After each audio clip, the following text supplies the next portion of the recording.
ආයුබෝවන් ඔබ කැලඹින දේශපාලන කතාව සුලිය සමගින් අපට අපගේ නියෝජිතයින් තෝරා පාර්ලිමේන්තුවට යවන්නට අවස්ථාව ලැබෙන්නේ කවදාද මේ ප්‍රශ්නය සමගින් තමයි අප සියලුම දෙනා සිටින්නේ කවදාද පාර්ලිමේන්තු මැතිවරණය පැවැත්වෙන්නේ කියන බලාපොරොත්තුව කාගේත් සිත් තුළ තිබෙනවා අප බලමු එයට නිශ්චිත විසඳුමක් ලැබෙන්නේ කවදාද කියලා ඒ වගේම අප සියල්ලම විශ්වාස කරනවා ඉක්මනින්ම අපට නිශ්චිත දිනයක් දැක ගන්නට අවස්ථාව ලැබේවි කියලා. අපි අදත් කතා කරමු කැලඹෙන දේශපාලන කතාව සුලිය සමග. සුලියද අපේ මාතෘකාව බවට පත්වෙන්නේ පවතින තත්ත්වය හමුවේ රජයේ සහ විපක්ෂයේ වගකීම පිළිබඳව මේ පිළිබඳව කතා කරන්නට අපි අද දවසේදී ආරාධනා කළා ගම්පහ දිස්ත්‍රික් හිටපු පාර්ලිමේන්තු මන්ත්‍රී ශ්‍රී ලංකා පොදු ජන පෙරමුණ නියෝජනය කරන නීතිඥ සිසිර ජයකොඩි මැතිතුමන්ට. අයිබෝන්. ඒ වගේම රත්නපුර දිස්ත්‍රික්කයේ හිටපු පාර්ලිමේන්තු මන්ත්‍රී හේෂා විතානගේ මන්ත්‍රීතුමන් සමගි ජන බලවේගය නියෝජනය කරමින් විපක්ෂ නියෝජනය කරමින් අද දවසේදී සහභාගී වෙනවා. ඒ වගේම कोटे नगराधिपति कोलंबो डिस्ट्रिक्ट अपेक्षक नीतिज्ञ मधुर वितानगे नगराधिपतिතුමන්ට ආරාධනා කරා අද දවසේදී සුලියට ඒ වගේමයි බදුල්ල දිස්ත්‍රික්ක හිටපු පාර්ලිමේන්තු මන්ත්‍රී චමින්ද විජේසිරි මැතිතුමන්ට අපි ආරාධනා කළා අද දවසේදී සුලිය සමගින් එකතු වෙන්නට. අයිබෝන් ඔබ සියලුම දෙනාට අප අද දවසේදී සංවාදයට මුල පුරන්ට ආරාධනා කරන්නේ කෝට්ටේ නගරාධිපති කොළඹ දිස්ත්‍රික්ක අපේක්ෂක නීතිඥ මధుර විතානගේ නගරාධිපතිතුමන්ට පවතින තත්ත්වය හමුවේ රජය Tamanගේ වගකීම ඉටු කර තිබෙනවා. ප්‍රථමයෙන් මම ස්තුතිවන්ත වෙනවා සියත ටීවී ආයතනයට ආරාධනා කිරීම පිළිබඳව. ඒ වගේම අද දින සුවිශේෂී දවසක් අපේ රටේ පරමාදර්ශී සුවිශේෂී දේශපාලන චරිතය පස්වන විධායක ජනාධිපති මහින්ද රාජපක්ෂ මැතිතුමා ව්‍යවස්ථාදායකයට පැමිණිලා එහෙම නැත්නම් පාර්ලිමේන්තු මන්ත්‍රීවරයෙක් වී දේශපාලන දිවියේ 50 වසරක සැමරුම අද තියෙන ඉතින් අද විශේෂයෙන්ම මම එතුමාට සුබ පතනවා. ඇත්තටම අපි විනාශ වූ රටක් පසුගිය අවුරුදු 5 තුළ ආර්ථික වශයෙන් සමාජීය වශයෙන් දේශපාලනික වශයෙන් සංස්කෘතික වශයෙන් විශාල කඩා වැටීමකට ඒ වගේම පසුබෑමකට ලක් වූ රටක් ලබාගෙන ජයග්‍රාහී මාවතට ගෙන යන මොහොතේම තමයි මේ ලෝකයටම ව්‍යසනයක් වූ COVID-19 එහෙම නැත්නම් කොරෝනා වෛරසය පැමිණියේ. ඒ මගින් අපි රටක් විදියට සූදානම් කර තිබූ ඒ ජයග්‍රහණ පිළිබඳව එහෙම නැත්නම් වැඩ කටයුතු පිළිබඳව යම්කිසි ප්‍රශ්නයක් ඇති වුණත් ඒක අපේ රටට විතරක් නෙවෙයි මුළු ලෝකෙටම පොදු කාරණාවක්. නමුත් අද මුළු ලෝකෙම පැසසුම් ලබන ඒ වගේම විශේෂයෙන් චීන ජනාධිපතිතුමා ඉන්දියාවේ අගමැතිතුමා පවා ප්‍රශංසා කරන මට්ටමට අපේ වර්තමාන ජනාධිපතිතුමා මේ තත්ත්වය පාලනය කරලා තියෙනවා. ඉතින් මම හිතන්නේ ඒ තත්ත්වය පාලනය කිරීම මුළු ලෝකෙටම ආදර්ශයක්. ඒ වගේම අපේ රටේ ජනතාවට ලොකු බලාපොරොත්තුවක් ඇති වුණා. ඒ මම කලින් කිව්වා වගේ කඩා වැටිච්ච රට, ඒ ගරා වැටුණු රට ක්‍රියාත්මක කරන්න. එහෙම නැත්නම් නව මාවතට ගෙනියන්න සූදානම් වූ මොහොතේම මේ ව්‍යසනේ පැමිණියත් අපි අපේ රටේ ජනතාව ආරක්ෂා කරගන්න, ඒ වගේම ජනතාවට තවදුරටත් ජීවත් වීමේ බලාපොරොත්තු ලබා දුන්න තත්ත්වයක් ඇති කරගන්න අපිට පුළුවන් වුණා. ඉතින් ඒ වගේම ඇත්තටම මුළු ලෝකයේම අද ධනගස්වන තත්ත්වයක්. ඒ වගේම සමහර රටවල් භෞතික වශයෙන් ඒ වගේම ආර්ථික වශයෙන් විශාල දියුණු රටවල් අද ධනගස්වලා මේ බිමට පාත් කරලා තියෙන වෙලාවක අපි රටක් විදියට අද විශාල ජයග්‍රහණයක් අත් කරගෙන තියෙනවා. විශේෂයෙන් මම කියන්න කැමතියි අපි නව ජීවන රටාවක් උදෙසා කියලා වැඩසටහනක් ඉදිරිපත් කළා තියෙනවා.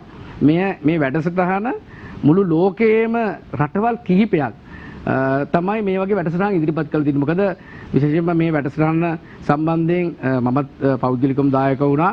ඒ වගේම විවිධ වෘත්තීය වේදීන් සෞඛ්‍ය අමාත්‍යාංශයේ අධ්‍යක්ෂ ජෙනරාල්වරයා, ඒ වගේම වෛද්‍යවරුන්, විවිධ විද්‍යාඥයින්, ඒ වගේම ලෝක සෞඛ්‍ය සංවිධානයේ සම්බන්ධ වෙලා තමයි මේ වැඩසටහන හැදුවේ. ඇත්තටම මේ වැඩසටහන තුලින් අපි ඉදිරිපත් කළ තියෙන්නේ අපි ඉදිරියේදී කොහොමද අපේ රටේ තියෙන ආර්ථික අභියෝග, ඒ වගේම දේශපාලන අභියෝග, ඒ වගේම රට ඉදිරියට ගෙන යාම පිළිබඳ වැඩසටහන. මම හිතන්නේ අපි පසුගිය කාලයේ තියෙන අඩුපාඩු ඒ වගේම වැරදි කතා කරනවා වගේම ඒවට විසඳුම් ඒවා කතා කර කර ඉඳලා ඒවට කාලේ නාස්ති කරන එක වැඩක් නෑ. අපිට වැදගත් වෙන්නේ ඒ අතීතයේ ඒ තීච්ච අඩුපාඩු වලට විසඳුම් සොයාගෙන මිනිස්සු විශාල පිරිසක් මේ රටේ මුළු ලෝකෙම අපේ රටේ විතරක් නෙමෙයි මුළු ලෝකෙම ජනතාව මේ වෙනකොට නැවතත් අලුත් බලාපොරොත්තුත් එක්ක ඉන්නේ. මොකද ලෝකේ දැන් මේක නව ජීවන රටාවක් උදෙසා කියලාම හඳුන්වලා දීලා තියෙන්නේ. අපි දැනට මාස දෙකකට කලින් තිබිච්ච රට නෙමෙයි ප්‍රියාල අපිට තිබුණේ. මොකද අපි මේ වගේ ව්‍යසනයක් මොකද විශේෂයෙන්ම අපේ එක්සත් ජාතික පක්ෂය හෝ පොදු ජන පෙරමුණ හෝ තමන්ගේ ප්‍රතිපත්ති ඉදිරිපත් කරනකොට මේ වගේ ව්‍යසනයක් ගැන හිතලා තමන්ගේ ප්‍රතිපත්ති ඉදිරිපත් කරේ නැහැ. මේ වගේ බලාපොරොත්තුවක් තිබුණේ මේ වගේ ව්‍යසනයක් වෙයි කියලා. නමුත් එහෙම බලාපොරොත්තු නොවු ව්‍යසනයකට පවා ශක්තිමත්ව මුහුණ දෙන්න පුළුවන් විදිහට අද අපේ රජය ඒ වගේම ජනාධිපතිතුමා ඉසා උසස් මට්ටමට මේ ප්‍රශ්නේ කළමනාකරණය කරලා තියෙනවා. ඒ වගේම අපිට ඉදිරියේදී දේශපාලන වශයෙන් ඕනම කාරණාවක් ඉෂ්ට කිරීමට විශේෂයෙන්ම දැන් මේ වෙනකොට තියෙන කරලියේ තියෙන ප්‍රශ්නේ තමයි මේ මැතිවරණය තියන්න පුළුවන්ද කියන එක. නමුත් මේ මොහොත වෙන විට රටේ ජනතාව ඒ අපි රජය විසින් හඳුන්වලා දීපු විශේෂඥයන් විසින් හඳුන්වලා දීපු සෞඛ්‍ය පුරුදු පිළිපදෙමින් පෞද්ගලික අංශෙත් රාජ්‍ය අංශෙත් ඉතා සාර්ථකව තමන්ගේ වැඩ කටයුතු කරගෙන යනවා. ඒ කිසිම අඩුවක් දැනෙලා නැහැ. ඒ වගේම මේ වෙනකොට රාජ්‍ය සේවය පසුගිය කාලයට පසුගිය අවුරුදු 5ට දීච්ච කාලයට වඩා උසස් ශබ්දමට ඒ රාජ්‍ය සේවය ක්‍රියාත්මක කරගෙන යනවා. ඉතින් මං හිතන්නේ එය හොඳ සාධනීය ලක්ෂණයක්. මොකද පසුගිය කාලේ රාජ්‍ය සේවය අතහැරලා තිබුණේ මේ රටේ වැඩ කටයුතු. නමුත් මේ කොරෝනා වෛරසයත් එක්ක රාජ්‍ය සේවකයෝ රාජ්‍ය නායකයා ගැන ලොකු විශ්වාසයක් තියලා තමන්ගේ ජීවිත පරදුවට තබලා මේ රටේ මිනිසුන් ආරක්ෂා කරන විශේෂ සෞඛ්‍යංශ ආරක්ෂකංශ ජීවිත පරදුවට තබලා අපේ රටේ මිනිසුන් ආරක්ෂා කරගන්න පැහැදිලිලා තියෙනවා. ඒක මම හිතන්නේ තාමත් හොඳ ආරම්භයක් අපි ලබා ගන්නවා. අපි ඊළඟට විපක්ෂීය පාර්ශවයට යොමුවෙන්න බලාපොරොත්තු වෙන්නේ චමින්ද විජේශ්‍රී මන්ත්‍රීතුමනි. දැන් රජය ජයග්‍රාහී මාවතකට ඇවිල්ලා ඊට පස්සේ ගමනක් යන්න ලෑස්ති වෙනකොට තමයි මේ වසංගතයට මුහුණ දෙන්නේ. වසංගතයට තාමත් සාර්ථකව මුහුණ දීලා තිනවා. විතරක් නෙමෙයි දැන් මధుරිතානගේ මැතිතුමන් ප්‍රකාශ කළ පරිදි එතනින් එහාටම අපි මොනවද කරන්න කියන කාරණාව පිළිබඳව හිතලා තියෙනවා. මේ සියල්ල ඉදිරියේ විපක්ෂය කරන්නේ මේවා විවේචනය කරන එක විතරද? පියාල් බොහොම ස්තුතියි අද සුළි වැඩසටහන ආරාධනා කිරීම පිළිබඳව. ඔබ අපේ විවේචනයන්ද ඔබ දකින්නේ ඔබත්. මෙතන අපේ රටේ ජනතාව තේරුම් ගන්න ඕනි විපක්ෂයක් හැටියට ඒ සාම්ප්‍රදායික විපක්ෂයෙන් බැහැර වෙලා රටේ පැවැත්ම රටේ ජනතාවගේ සුභසිද්ධිය අනාගතය උදෙසා පෙනී හිටින විපක්ෂයක් මේ තියෙන්නේ. පහුගිය කාලේ ආණ්ඩුකරණයේදී අපි මේ රටේ ආණ්ඩුවේ සමහර යම් යම් ක්‍රියාදාමයන් වලට විරුද්ධ වෙච්ච විපක්ෂයේ දිහා බැලුවම වර්තමාන අග්‍රාමාත්‍යතුමා ඩීසල් පෙට්‍රල් මිල වැඩි කියලා බයිසිකලේ ආවේ පාර්ලිමේන්තුවට. එහෙම නැහැනේ අද විපක්ෂ.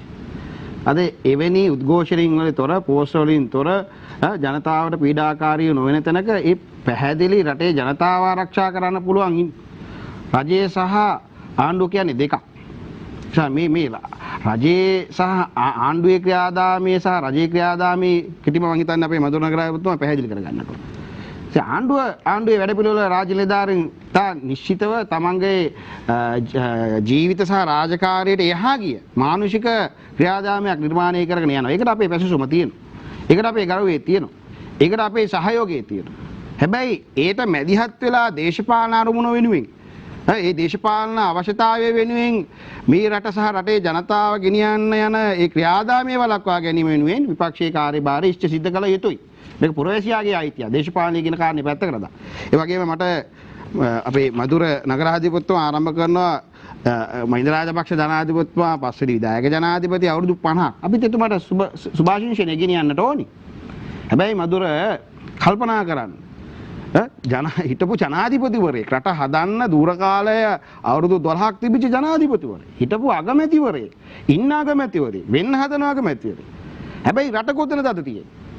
නිසා මේ සන්නාමයෙන් අලවි කරන්න යන මధుරලා තමන්ගේ දේශපාලන අරමුණ සිද්ධ කර ගැනීම සඳහා අලවි කරන්න යන මේ සන්නාමය තුළ තිබෙන භාණ්ඩේ කල් පැනලානේ. නිසා මේ කල් පැනපු ඒ භාණ්ඩේ අලවි කරන්න මේ තරුණ දේශපාලන කණ්ඩායම් හැටියට අපි විවෘතව කියනවා. මේක රට ගැන හිතලා අවශ්‍ය වැඩපිළිවෙළ නිර්මාණය කරන්න. අද රටේ ජනතාව දන්නවා. දැන් මෙතුමා කියන රාජ්‍ය සේවකයෝ තෘප්තිමත්ලු. අපිට පෙන්වන්න පුළුවන් මේ සුවවිරෝ කියන නාමය මේ ආණ්ඩුව විසින් රාජ්‍ය සේවකයන්ට ලබා දුන්නා. අද ඒ රාජ්‍ය සේවකයාගේ ඒ වැටුපට ඔවුන්ගේ කැපකිරීමට තියෙන දේ දෙන්න බැරි ආණ්ඩුව මේ තෘප්තිමත් කියන මම දන්නේ මෙතුමා කොහෙද ඉන්නේ කියන කාරණා. අපිට හරි ප්‍රශ්නයක්. එක් දිනක වැටුප කපා ගැනීම සඳහා කටයුතු කළා මාසික වැටුප ඉඳලා එවැනි තත්යකට රටේ රාජ්‍ය සේවකයෝ අද දමපු මේ වර්තමාන ආණ්ඩුව එතුමාලා නියෝජන කණ්ඩායම ලැබිලා දැන් තෘප්තිමත් රට හොඳට යනවා ඒක ආදාමයේ කියන කාරණා. දැන් අපේ අවුරුදු 5 ගැන මේක මෙතුමාලා මේ කතා අවුරුදු 4මාර මම කිය කලින් මේ හිටපු ජනාධිපතිවරයෙක් හිටපු අගමැතිවරයෙක් ඒ නිසා මේ දේශපාලන ජීවිතය තුළ අකාර්යක්ෂම වැඩපිළිවෙලක් නිර්මාණය කරලා ඒ මත මේ රටේ ජනතාව විඳින දුකෙන් මුදවා ගන්න පුළුවන් අලුත් නැවුම් බලවේගයක් හොරකම් කරන්නේ නැති හොරකමට විරුද්ධ වෙන හොරකම කියන දූෂණයට විරුද්ධ වෙච්ච හොරෙක් නොවන ලේබල් කියන ඒ කණ්ඩායම රටට අද අවශ්‍යතාවය තියෙනවා. අනේ ඒක තමයි සමගි ජන බලවේගයේ නියෝජනය. ඒ සමගි ජන බලවේගයේ නිර්මාණය එතනින්. ඒ සමගි ජන බලවේගයේ තුල ඉන්නා වූ ඒ දේශපාලන කණ්ඩායම දිහා බලන්න ඔබ එවැනි ලේබල් වලින් අලවන්නට කාටත් හැකියාවක් නැහැ. ඒ නිසා අපි විශ්වාස කරනවා මේ රටේ අද මේ උද්ගත වෙලා තියෙන වසංගතය ඉතා දරුණු තැනක අද තියෙනවා. බුදුමා දන්නවා අද වෙනකොට මේ වෙනකොට ඊයේ දිනේට වඩා අද මේ මොහොතේ වෙනකොට වැඩිම ආසාදී ජනසංඛ්‍යාව සොයාගත්ත අදිනේ. බඩපත් වෙලා දැන් මේගොල්ලන් කතා කරන හදන එක විදේශ රට අපේ රටවල් ජනතාව නෙමෙයි. මන් ළඟ තියෙනවා මම පෙන්නන රූපලාම ප්‍රස්සේ මේ මෙතුමාලාට ඡන්දේ දාන්න. අතෙන් වියදම් කරන් ආවේ. ඉතින් ඒ ජනතාව විදේශ රටක ඉන්න ජනතාව කියලා මේ අපේ රටේ ජනතාව. අපේ විදේශයේ නෙමෙයි අපේ ජනතාව. දැන් කියන ඒගොල්ලන් එන එක බෝම්බයක් ගැව්වා සමානයි කියලා. ඉතින් මේගොල්ලන්ට මේ සැරේ ඡන්දේ දාන්න ඒගොල්ලන් එන්නේ නැද්ද කියන ප්‍රශ්නේ තමයි අහන්නේ. ඒ නිසා මේ අවස්ථාවට Tamanට හොඳ වෙනකොට Tamanගේ වාසි වෙනකොට ඒගොල්ලන් හොඳ වෙන්නත් Tamanට අවාසිදාත වෙනකොට ඒක නරකක් වෙන්නත් අර ගමේ කතාවක් තියෙනවා කන්න දීපු අත හපා කනවායි කියලා. ඒ වගේ ආණ්ඩුවක් මේ වගේ දේශපාලන කණ්ඩායමක් මේ නිසා මම හිතනවා විශේෂයෙන්ම මේ රාජ්‍ය නිලධාරීන් ගෙනියන මේ මෙහෙයුම ශක්තිමත් නිවැරදිව මේ රට බේරා ගන්න පුළුවන් ක්‍රමවේදය හදන්න පුළුවන් ශක්තිය දෙන්න මේ සමගි ජන බලවේගයේ නියෝජක කරන අපේ සියලු දේශපාලන කණ්ඩායම් ඒ වෙනුවෙන් පිළිහිදීමට අපට ශක්තියක් තියෙනවා. විශේෂයෙන්ම පසුගිය රජය ඔවුන්ගේ ක්‍රියාදාමයන් ක්‍රියාත්මක කරන අතරතුරේ විපක්ෂය හැසිරුණු ආකාරය වගකීම් විරහිතයි. ඒ වගේම ඒ සියල්ල අතරින් මේ කල්ලිකුතුණු භාණ්ඩයක් අලෙවි කිරීමට ඔබතුමන්ලා උත්සාහ දරමින් ඉන්නේ මේ සියලු චෝදනාවන් සමග පිළිතුරු සමගින් ඔබතුමන්ට ආරාධනා කරනවා. මෙතෙන් කියන්න ඕනේ විපක්ෂයේ හැරුණාම අපේ රටේ ජාතික වශයෙන්ුත් ඒ වගේම විදේශ ජාත්‍යන්තර වශයෙන්ුත් අපි ලබලා තියෙන මේ කොරෝනා වසංගතයේ හැමුවේ ලබා ඇති ජයග්‍රහණය පිළිබඳව මහා පැසසුමකට ලක් වෙලා තියෙන්නේ. අපි දන්නවා ජාත්‍යන්තර වශයෙන් අද ඇති වෙලා තියෙන උවදුරට හැමුවේ අපි කොතනද රටක් වශයෙන් ඉන්නේ කියලා. ඒ වගේම රෝගීන් ආසාදනය වෙන අනුපාතය රෝගියා ආසාදනය වෙන අනුපාතය මේ යන්නන්ගේ අනුපාතය ඊටාම දිනපතා ඔබට ඇහෙන ප්‍රසිද්ධ මාතෘකා. සමහර රටවල් වල මිලියනයකට 5217ක් රෝගීන් බිහි වෙද්දී මේ යන ප්‍රමාණය 304ක් මිලියනයකට වැඩි වෙද්දී අපි රටක් විදියට එය 0.06 දක්වා මේ යන ප්‍රමාණය සහ රෝගී ආසාදනය වෙන ප්‍රමාණය මිලියනයකට අනුපාතිකව 0.02යි 62 100ට 0.62 සංඛ්‍යාත්මකව අද දවසේ වෙබ් අඩවියෙන් දැන් පැයකට කලින් ලබාගත් තොරතුරු. ඒ දක්වා අපි මේ මරණ ප්‍රමාණයත් වසංගත රෝග තත්ත්වයක් පාලනය කරගන්න කටයුතු කරමින් සිටිනවා. ඒ නිසා තමයි ජාතික සහ ජාත්‍යන්තර වශයෙන් මధుර අපේ නගරාධිපතිතුමා කිව්ව විදිහට මේ පැස්සුම ළඟා වෙන්නේ. ඉතින් ඒ නිසා අපි ඒකට නිර්ව්‍යාජ අවංක සතුටක් ලබන්න ඕනේ. ඒ සඳහා ලබා දුන්න නායකත්වයට අතිගරු ජනාධිපතිතුමා ගෝඨාභය රාජපක්ෂ මහත්මයාගේ නායකත්වයෙන් ඒ සිදු කරන ලද මෙහෙයුම ඒකට හමුදා අංශ සන්නද්ධ සේනාවන් පොලිසිය ඒ වගේම සෞඛ්‍ය සේවාවන් වෛද්‍යවරු ඉඳන් පහළ ස්තරයේ සුළු සේවකයා දක්වා සියලුම රාජ්‍ය නිලධාරීන් එකට සාමූහිකව ඇති කරගත්ත බැඳීම අපි සතුටු වෙනවා. හැබැයි අපි කියන්නේ මේ චෝදනා කරන ඔබතුමන්ලා ඒ නායකත්වයේ ඉතිහාසය ලබා දුන්නද? ඉතිහාසයේ ඔබතුමන්ලා ඒ නායකත්වය ලබා දීලා තියෙනවද? අද දවසේ ලංකාදීප පුවත්පතේ කියනවා පාස්කිර්දා ප්‍රහාර තොරතුරු දින 10කට කලින් හෙළි කළා. පාස්කිර්දා ප්‍රහාරයේ තොරතුරු දින 10කට කලින් හෙළි කළා. මේ බුද්ධ්‍යංශ හරියට ක්‍රියාත්මක වෙලා නැහැ. අපි දන්නවා නාවික හමුදාවේ අතිශය ප්‍රමාණයක් මේ රෝගයට වසංගත තත්ත්වයට පත් වුණා. ඒ ඔවුන් බුද්ධි නිලධාරීන් වශයෙන් මේ මෙහෙයුමේ සාර්ථක කාර්යයක් ඉෂ්ට කරපු තැනත් තමයි නාවික හමුදා නිලධාරීන්. ඔවුන් රෝග ආශ්‍රිත තැනත්තම් අසලට ගියා. විශාල දැවන්ත කැපකිරීමක්. ඒ කවටක්වත් අවඥාවක් ලක් කරන්න එපා. ඒ බුද්ධි නිලධාරීන් ඇතුළු ඒ කණ්ඩායම් වලට ලබා දුන්න නායකත්වය මේ බුද්ධි නිලධාරීන් ගරා වට්ටල විනාශ කරලා රටේ සාමය සංහිඳියා විනාශ කරපු ඉතිහාසයක් තියෙන අය කියනවා මේ නායකත්වයේ හරිය නෑ නිලධාරීන්ට විතරක් හොඳයි කියලා. ඒක මහ වීලුවක්. මේ මුලින්ද ලබා දුන්න නායකත්වයේ නිසා තමයි රට තුල මෙවැනි ආරක්ෂාකාරී වාතාවරණයක් ගොඩනගා ගන්න අපිට හැකියාව ලැබිලා තියෙනවා.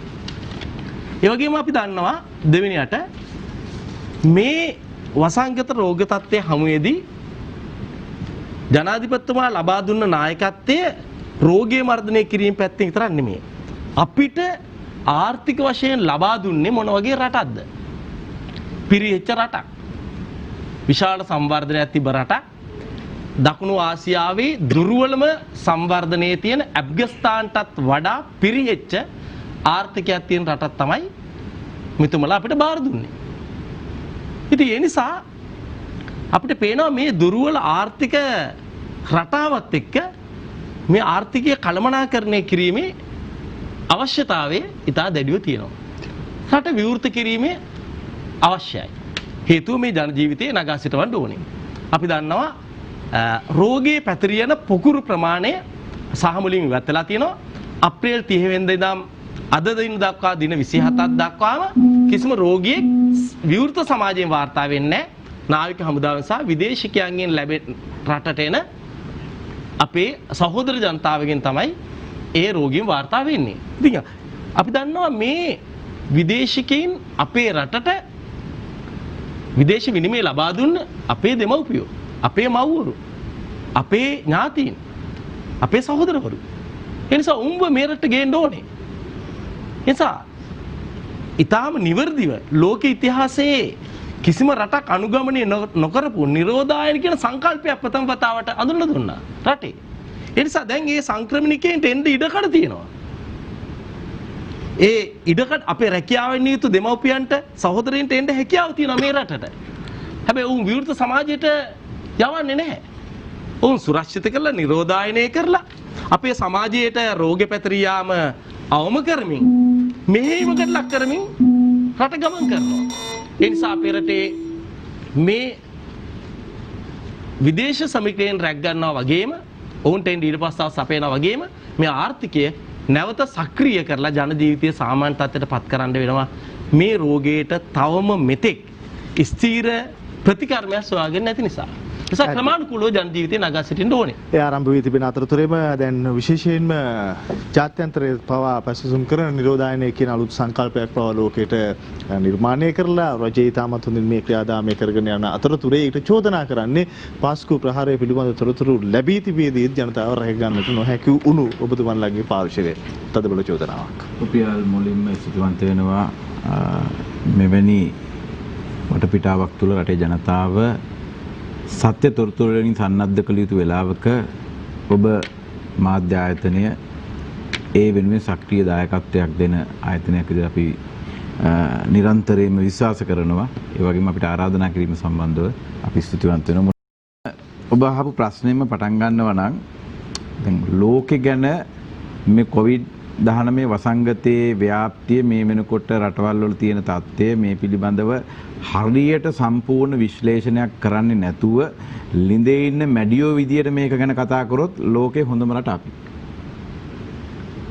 හැබැයි අපි අදත් හෙටත් මේ කොරෝනා වසංගතය පාලනය කිරීම සම්බන්ධව මේ මට්ටමට පාලනය කිරීම සම්බන්ධව අපේ යුද හමුදාව ප්‍රධාන සියලුම ආරක්ෂක අංශ සෞඛ්‍ය වෛද්‍ය නිලධාරීන් ඒක සෞඛ්‍ය අංශ සියලුම දෙනා සහ අනිකුත් රාජ්‍ය නිලධාරීන්ට ඒ ගෞරවය ඊටාම ඉහළින් තියන්න ඕන තැන අපි තියෙනවා.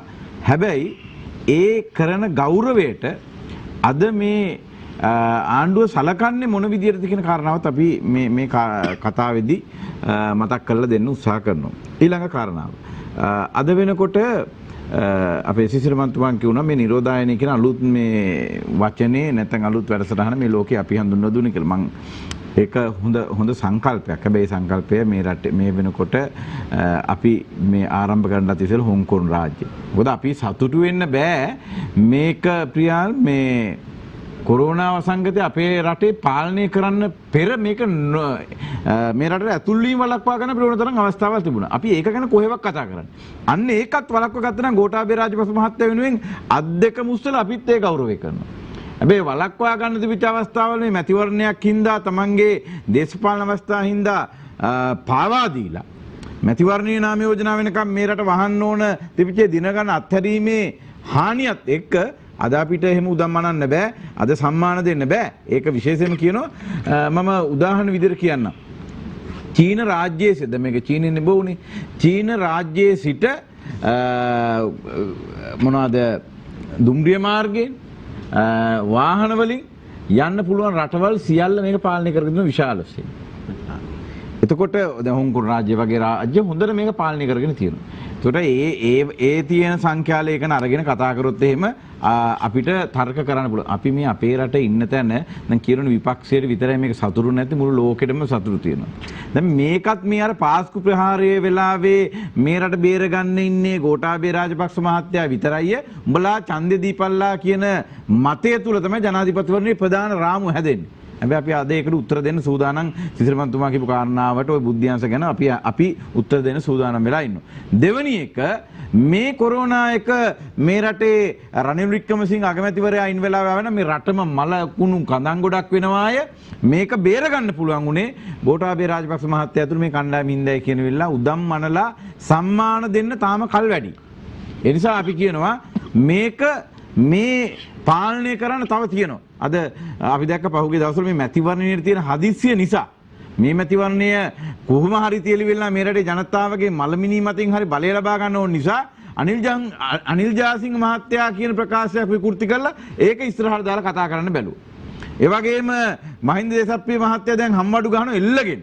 ජී.එල්. පීරිස් මහත්තයලා අපිට ලැජ්ජයි මේ ඉගෙන ගත්ත මිනිස්සු. අර මැතිවරණ කොමිසම අමුවේ විවේචනයට ලක් කරනවා. ඒ නිසා අපි කියනවා දැන් මේ ඉන්නේ මැතිවරණ උන්මාදයක. දැන් අපිට එක දෙයක් මම මේ රටේ ජනතාවට මතක් කරලා දෙනවා. මේ රටේ ජනතාවට දැන් මේ වෙලාවේ මේ මැතිවරණයක් තියන්න එපා කියලා මේ විපක්ෂය අපි කියනවායි කියලා අපිට කියනවා මේ මැතිවරණට බයයි කියලා. නේ අපි මැතිවරණයේ පිළිබඳ ප්‍රශ්නයන්නේ අපිට තියෙන මේ රටේ ජනතාවට වෙන්නේ මොකක්ද කියන එක අපිට දැනෙනවා. මොකද අපි ඉන්නේ මේ වෙනකොට මේ ඉන්න මනෝභාවය නෙමෙයි. අපි ඉන්නේ සැබෑ තත්ත්වය. අපි ඉන්නේ මේ රටේ ජනතාවත් එක්ක මේ ජීවත් වෙන බිමේ මිනිස්සු විදියට සැබෑවට මේ රටේ තියෙන තත්ත්වය පිළිබඳ අවබෝධය. මැතිවරණයක මනෝභාවයෙන් ඉන්න කණ්ඩායමට මේක ප්‍රශ්නයක් වෙලා තියෙනවා. ඒ නිසා ප්‍රියාල් අපි රටේ ජනතාවට කියනවා මේක තව මාස දෙකක් පරක් වුණොත් අපි දන්නේ අධිකරණයේ තීන්දුව මේ රටේ මිනිස්සුන්ට යන්න පුළුවන් උපරිම තැනට ගිහිල්ලා තියෙනවා. ඒ අධිකරණයේ තීන්දුවෙන් තා මාස දෙකක් පරක් වුණොත් මම අද කියනවා ඔන්න සාක්ෂි දෙන්න ඔබතුමන්ලා මේ මැතිවරණයේ ඉල්ලගෙන දඟලන්න වෙන විපක්ෂය අපිට ගෝඨාභය මහත්තයාට මැතිවරණයක් දෙන්න කියලා පස්සෙන් යන්න වෙන තැනට අද රට ගිහිල්ලා තියෙනවා. ඒ නිසා මම අහන සිසිල්මන්තුමාගෙන් ප්‍රශ්නයක්. ඔබතුමා කොහොමද බුද්ධිංශ හරියට පාලනය කරේ නැහැ, හිර කරලා තිබුණා. මේ පාස්කු ප්‍රහාරය ගැන වේලාසනින් තොරතුරු දැනගන්න මම අහනවා පාස්කු ප්‍රහාරය පිළිබඳව ඔබතුමාම කෝ දින 10කට ඉස්සෙල්ලා තොරතුරු හම්බෙලා තිබ්බනම් ඒතර බුද්ධිංශ වලින් කරන්න ඕන ටික වෙලානේ. يعني තොරතුරු හම්බෙලා තිබිලා ක්‍රියාත්මක වුනේ නැත්නම් පොලිසිය වගකීමක් හරි පාලකයන්ගේ වගකීමක් කරන්නේ. ඒතර බුද්ධිංශයේ වගකීම වෙලා සහ මම අහනවා මේ රටේ එක බුද්ධිංශ නිලධාරියෙක් කුමන හෝ හේතුවක් නිසා එක්කෝ දේශපාලන පරිගැනීමක් එහෙම නැත්නම් ඒ යුද්ධය අවසන් කිරීමේ සමහර ඔබතුමා නම් කවදාවත් කියලා නැහැ මම දන්න තරමින් සමහර මන්ත්‍රීතුමෝ යුද්ධය අවසන් කිරීමේ වරදට හිරගත කරලා තියෙනවා මම අහන ඔබතුමාලා දෙන්නම නීතිඥයෝ හින්දා එහෙම සිරගත කරපු එක බුද්ධියන්ස නිලධාරියෙක් කියනවා නම් අන්නේ නමත් කියලා මේ රටේ ජනතාව දැනුවත් කරනවා නම් වඩාත් වැදගත් සහ සාධනීය කියන කාරණා මතක් කරනවා. ස්තුතියි හේෂාවිතානගේ මන්ත්‍රීතුමන්ට. අද අප පළවෙනි වටේ නිමා කරන්නේ කැළඹෙන දේශපාලනයේ කතාව. සුරියෙහි අපිට දෙවන වටේට ප්‍රවිෂ්ටෙන්ට අවස්ථාව තිබෙනවා. දෙවන වටේදී විශේෂයෙන්ම තර්ක මතු කිරීමට සහ ඒවට ප්‍රතිතර්කයේ අවස්ථාවේ ඉගෙනු කිරීමට අවස්ථාව තිබෙනවා. අපි එම දෙවන වටය තුල තර්කවලට ප්‍රතිතර්කයේ අවස්ථාවෙම ගොඩනැගීමේ අවස්ථාව ලැබෙනවා. අප නමුත් ඉල්ලා සිටිනවා ඒ තුල ගොඩනගෙන ප්‍රශ්නවලට පමණක් එය සීමා කරන්නට කියලා අනිත් අයගේ වේලාව තුල අදහස් දැක්වීමට අවස්ථාව ලබා ගන්නවට වඩා අපි දෙවන වටේ ආරම්භ කරන්නේ කෝට්ටේ නගරාධිපති නීතිඥ මధుර විතානගේ මැතිතුමන්ගෙන් විශේෂයෙන්ම හේෂා විතානගේ අපේ හිටපු මන්ත්‍රීතුමන් ඉතාමත් ප්‍රබල තර්ක කීපයක් ගොඩනැගුවා. ඒ අතර විශේෂයි රට විවෘත කරලා තියාගෙන අවශ්‍ය මොහොතේදී රට වහන්නේ නැතුව නාම යෝජනා ලබා ගැනීම සඳහා මේ රෝගීට රට ඇතුළට එන්න අවස්ථාව රජය නැත්නම් ආණ්ඩුවේ පාර්ශවය ලබා දුන්නයි කියන එක. ඒ වගේම මේ දැන් ආණ්ඩුවේ පාර්ශවය සම්මාන බෙදා ගන්නමින් ඉන්නේ අවසන් නොවුණු තරගයකට කියන කාරණාව. අපි එතනින් පටන් ගමු. පියාල් මේ අර කලින් අවුරුදු 5 කරපු කඩල කඩේ නෙමෙයි. කලින් තිබුණේ කඩල කඩයක්. ඒතර කඩල කඩේ ඕනලාට අරින්න වහන්න පුළුවන්. හැබැයි දැන් රටක් ගත්තේ. ඒතකොට මේ රටේ මේ රෝගියෙක් දෙන්නෙක් මතුවෙච්ච හැටියේ ලොක්ඩවුන් කිව්ව විදිහට සමාජ මාධ්‍ය වලින් ලොක්ඩවුන් කිව්ව පළියට ලොක්ඩවුන් කරන්න බෑ. ඒක මම අපේ ලෝකෙම අද පිළිගත්ත කාරණා තමයි නියම වෙලාවේ නිවැරදි වෙලාවේ හරිම වෙලාවේ තමයි රටේ ඒ තීරණ ගත්තේ. ඒ රට අවශ්‍ය විදිහට ඇඳිරි නීතිය දාලා ඒ වැඩ කටයුතු කරේ. මොකද ඒක ඉතා පැහැදිලි අද වෙනකොට සමාජයෙන් රෝගීන් මතුවෙන්නේ නැහැ. නමුත් අර නාවික හමුදාවේ ඒ කොටසක් දැන් ක්‍රමක්‍රමයෙන් අඩු වෙගෙන යනවා. නමුත් අපේ රට වෙනුවෙන් මේ විදේශ විනිමය ගේන්න රටවල් වල සේවය කරපු ඒ ජනතාව වෙනුවෙන් අද රජය තමන්ගේ උපරිම කැපවීම කළා ඒ වැඩ කටයුතු කරනවා. ඒ වගේම අපේ හේෂා මන්තුමාට ස්තුතිවන්ත වෙනවා. එතුමා ඉතාමත්ම මනවින් ඒ කියන්නේ තේරුම් අරන් තියෙනවා. මොකද ජනතාවට ආදරේ නිසා තමයි මේ ඔවුන් මේ අපේ විපක්ෂයේ කාර්යභාරය මේ ඡන්දේ මේ තව දුරටත් කල් දාන්න කියන්නේ. හැබැයි පැහැදිලිවම පේන එකක් තමයි තමන්ගේ පක්ෂයේ අභ්‍යන්තර අර්බුද තියෙනවා. ඒ අභ්‍යන්තර අර්බුද විසඳ ගැනීමට කොරෝනා වලට මුවා වෙන තත්ත්වයක් තමයි පැහැදිලිව පේන්නේ. ඒක ඒ අපි මේ අධිකරණයට ගියාට පස්සේ ඒක තේරෙනවා. මොකද අධිකරණයේදී ඒ කණ්ඩායම් දෙක එකට එකතු වෙලා මේ කතා කරන දේවල් හැසිරෙන විදිය බැලුවෙන් පස්සේ තියෙන්නේ ඊටාමත්ම දරුණු තත්ත්වයක් තියෙනවා එතන. මොකද පැහැදිලිවම නඩුවක් දාලා තිනවා මේ මොකද සමගි සන්ධානයට විරුද්ධව ඔවුන්ගේ නාම යෝජනා සම්බන්ධයෙන් සහ අර පක්ෂයේ ව්‍යවස්ථා විරෝධීව පක්ෂයේ සමාජිකත්වය පිළිබඳ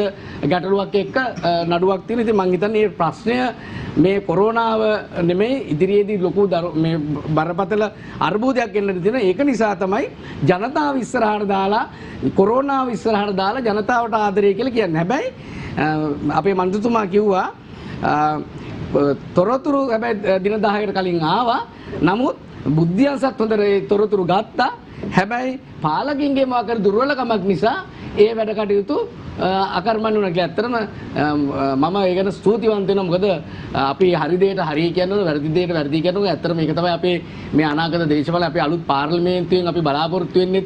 ඒ වගේ හොඳ ඒ කියන්නේ විනිවිද භාවයකින් ඒ වගේ ඔව් අවසරය කිරීමට සතුටු වෙනවා. දැන් මේ පාලකයා කියලා මම කිව්වේ වෙනකොට නීති හා සාමය බාර අමාත්‍යවරයා ඒ වගේම මේ රටේ ආරක්ෂක අංශ සියල්ල බාර යුද හමුදාවට අණ දෙන රාජ්‍ය නායකයෙකු විදිහට ජනාධිපති මෛත්‍රීපාල සිරිසේන මැතිතුමා. ඒකට ඔබතුමාලා පාස්කු ප්‍රහාරය ගැන මේ කියන චෝදනා ඔක්කොම එක්ක ආවේ එදා තිබුණේ අපි ආපු ගමන් මේ වෙනුවෙන් ඒ අවශ්‍ය චූදිතව අරගන්නවා කියලා. දැන් අද වෙනකොට තාමත් මේක ඇදී යනවා. ඒතර අපි අහන්නේ මේකේ ප්‍රධාන චූදිතයා විදියට චෝදනාවට ලක් වූ පුජ්‍යලයා වෙන මෛත්‍රීපාල සිරිසේන මහත්තයාට අද ඔබ නාම යෝජනා ලබා දී තිනවා. එතකොට ඔව් අද පක්ෂයේ ඔබතුමාලාගේ සන්ධානයේ සභාපති. එතකොට මං අහන්නේ මේ රටේ ජනතාවට ජනාධිපතිවරණේ දීපු පණිවිඩය ඇත්තටම මං හිතන්නේ විකෘතියක් නේ. ඒක දැන් මේ ඒක ඉතින් පැහැදිලි. මොකද ඕනම ඡන්දයකදී නාම යෝජනා ලබා දීමේදී අධිකරණයකින් නිල වශයෙන් නීතිමය වශයෙන් වර්ධකාරයෙක් වෙනකන් අපිට මැදිහත් වෙන්න නාම යෝජනා නොදෙන්න බෑ. එක කාරණා මැදිහත් වෙන්න ඕන. දැන් මේ නාම යෝජනා දීම ගැන කතා කරන්නේ තමුන්නාන්සලා නාම යෝජනා දීලා ජනාධිපතිවරයෙක් බවට පත් කළානේ. අපි එදා කිව්වා මේ අපරාධය කරන්න එපයි කියලා. දැන් ඔබතුමාලා ඉතින් එච්චර කියලා ආපහු ඔබතුමා ආපහු කරනෝනේ. පොඩ්ඩක්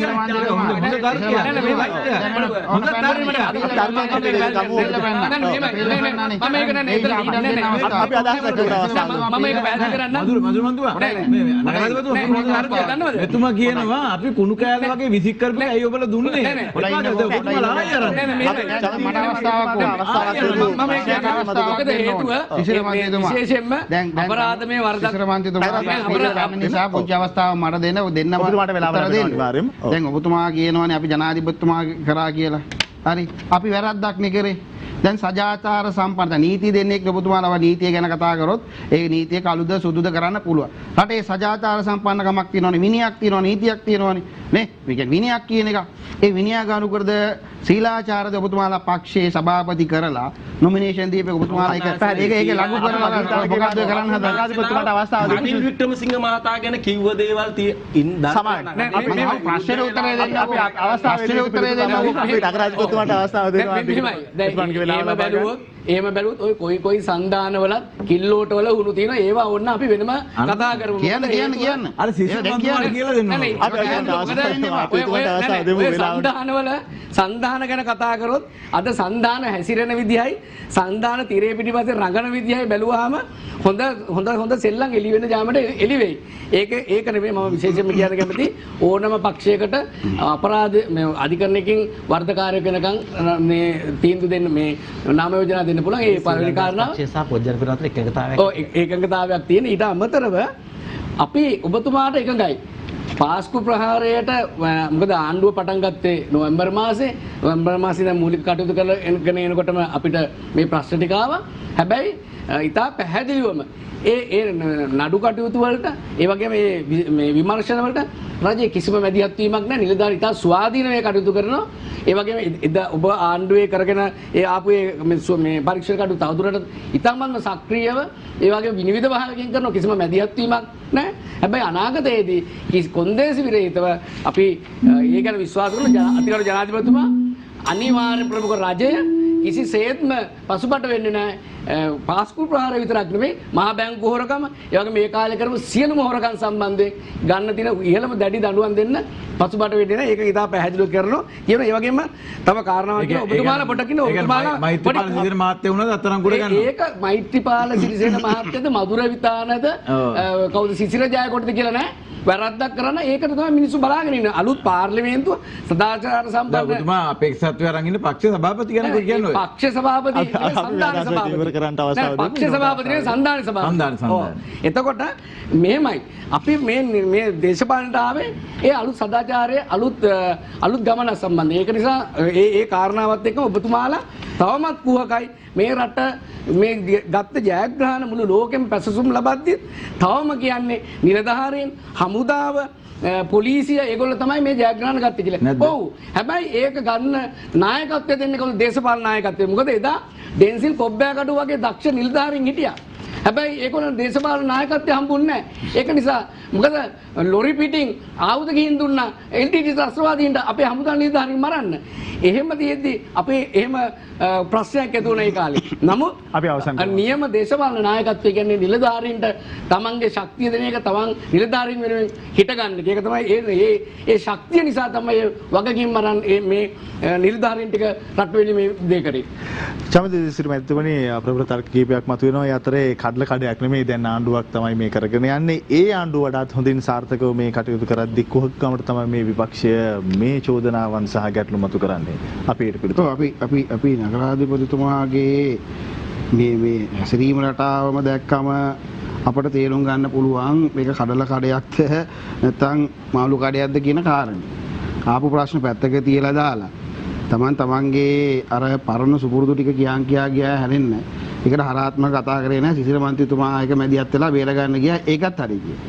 අපි ඔබතුමාලට කියන්න ඕනේ මේ විශේෂයෙන්ම මේ මధుර මේ අද වර්තමානයේ මේ රටේ මේවැනි තත්ත්වයට පැහැදිලි වග කියන්න ඕනේ මේ රටේ මේ පාලක පක්ෂය. මල්ලක තියෙනවා මේවා දාන්න මේ ලැජ්ජයි දාන්න මම අහා හිටියා. මෙතුමත් කියනවා මේ හා පුරා කියලා හා කියලා මේ රට ලොක්ඩවුන් කියලා මේවා හාස්‍යයට ගත්තා මේගොල්ලන්. මේගොල්ලන් දැන් මේ පාස්කු ප්‍රහාරය ගැන කියනවා කෑ ගහගෙන. මේ ඕවන් නගරේ මේ චීනේ මේ වසංගතය හැදිලා මේ රෝගේ රටවල් වලට යනකොට ඒ රෝගෙට විසඳුමක් නැහැ, එන්නතක් නැහැ, බෙහෙතක් නැහැ කියනකොට මේ පුංචි අපේ රටේ අපේ විපක්ෂයේ වගකීම අපේ විපක්ෂයේ නායකවරයා කියනවා අහනවා ප්‍රශ්නයක්. අදාළ ඇමතිතුමියගේ මලක තියෙනවා වීඩියෝ පට පෙන්වන්න පුළුවන් මේ රටේ ජනතාව මේ වගේ දේශපාලන නායක වෙන ඡන්දෙ දෙන්නත් වෙන්න ඕනේ. දැන් අද අහන මොකද අහන්නේ අපේ විපක්ෂ නායකතුමා අහනවා සමගි ජන බලවේගයේ නායකතුමා දැන් මෙහෙම ආවොත් ලංකාවේ ආණ්ඩුව හැටියට ඔබ ක්‍රියාත්මක කරන්නේ මොකද්ද? hina වෙලා කියන 3න් 2 ගන්නවා. මේ 3න් 2 වෙනුවෙන් මේ පොරගන්නේ. තාම මේ ජීවිත දවසෙන් දවස අපේ රටේ ලාංකිකයන්ට මේ කොරෝනා වෛරසය වැළඳෙමින් වැඩි වෙනවා. මේ තෑම කෑ ගහනවා මේ 3න් 2 ගන්න. මොකද්ද මේ පාත් මානසිකත්වය? ඒ නිසා මේ පාත් මානසිකත්වය අයින් කරලා දාලා. ඒ වගේම මේගොල්ලන්ට මැක්කගේ ප්‍රශ්නයක් තියෙනවනේ මේ. අපි කෙටි ප්‍රශ්නයකට අවස්ථාව දෙමු. දැන් අපි අහන්නේ දැන් මේ කොරෝනා වෛරසය දිගටම තියෙනවා. ඒතර දැන් මේ කොරෝනා වෛරසය අවුරුදු 2ක් තිබුණොත් 5ක් තිබුණා. දැන් මේක බෙහෙතක් නැහැ කියනවා. රටේ දැන් තවම මේ ගැන ලෝකයේ පරීක්ෂණ පත්‍රන. එතකොට අවුරුදු 2ක් තිබුණොත් කොරෝනා වෛරසය නිසා අනේ මිනිස්සු මැරෙනවා. අපි මුකුත් කරන්න එපා. මේ ඡන්ද තියන්න එපා. අපි හැංගිලා ගෙවල් වලට එලා ඉමු. අපේ පක්ෂයේ අභ්‍යන්තර කතාවත් ප්‍රශ්නයක්. හරි. විසඳගමු කියන එක පැහැදිලි ප්‍රශ්න පැහැදිලි. දැන් මෙතුමා කියන්නේ ප්‍රජාතන්ත්‍රවාදී රටේ ඡන්ද තියන්න ඕනි තමයි. හැබැයි රටේ ඡන්ද තියෙන ඡන්ද දායකයා ආරක්ෂා කරගන්න නැතුම් නෑ අපි අහන්නේ අවුරුදු 2ක් මේ කොරෝනා වෛරසය තුන උත්තරේ දෙන්නේ අහන් ඉන්නකෝ කලබල නැතු. අහන් ඉන්නකෝ පුතුවත් හොඳ උගතෙක් නේ. ඒ නිසා මේ රටේ ඡන්ද තියන්න ඡන්ද දායකයා ඡන්ද පොලට එන්න පුළුවන් මානසිකත්වයක් හදාගන්න එපා. එතන දැන් සෞඛ්‍ය අධ්‍යක්ෂකතුමා කියන ඡන්දේ තියන්න එපා කියන ඡන්දේ ක්‍රියාදාමයේ ක්‍රියාත්මක කරගෙන යන්න කියලා. පාසල් ටික අත වහලා දාන්න. රාජ්‍ය සේවකයන් සම්පූර්ණ රාජ්‍ය සේවකයන්ට එන්න එපායි කියන. ඒ රාජ්‍ය සේවකයෝ එන්නේ නැතු. රාජ්‍ය සේවකයෝ මේ මැතිවරණයට මැදිහත් වෙන ඡන්දයක් කොහොමද තියන්නේ? එනිසා මේ 3න් 2ක බලතන්නා ලෝභයට මේ රටේ ජනතාව මරණ පිටින් ඡන්දයක තියා ගැනීම සඳහා කටයුතු කරනවා. ඒ වගේම තමයි දැන් මේ එක්සත් ජාතික පක්ෂයේ අභ්‍යන්තර මේගොල්ලන්ට මේක මැක්කාගේ ප්‍රශ්නය වගේ නෙමෙයි.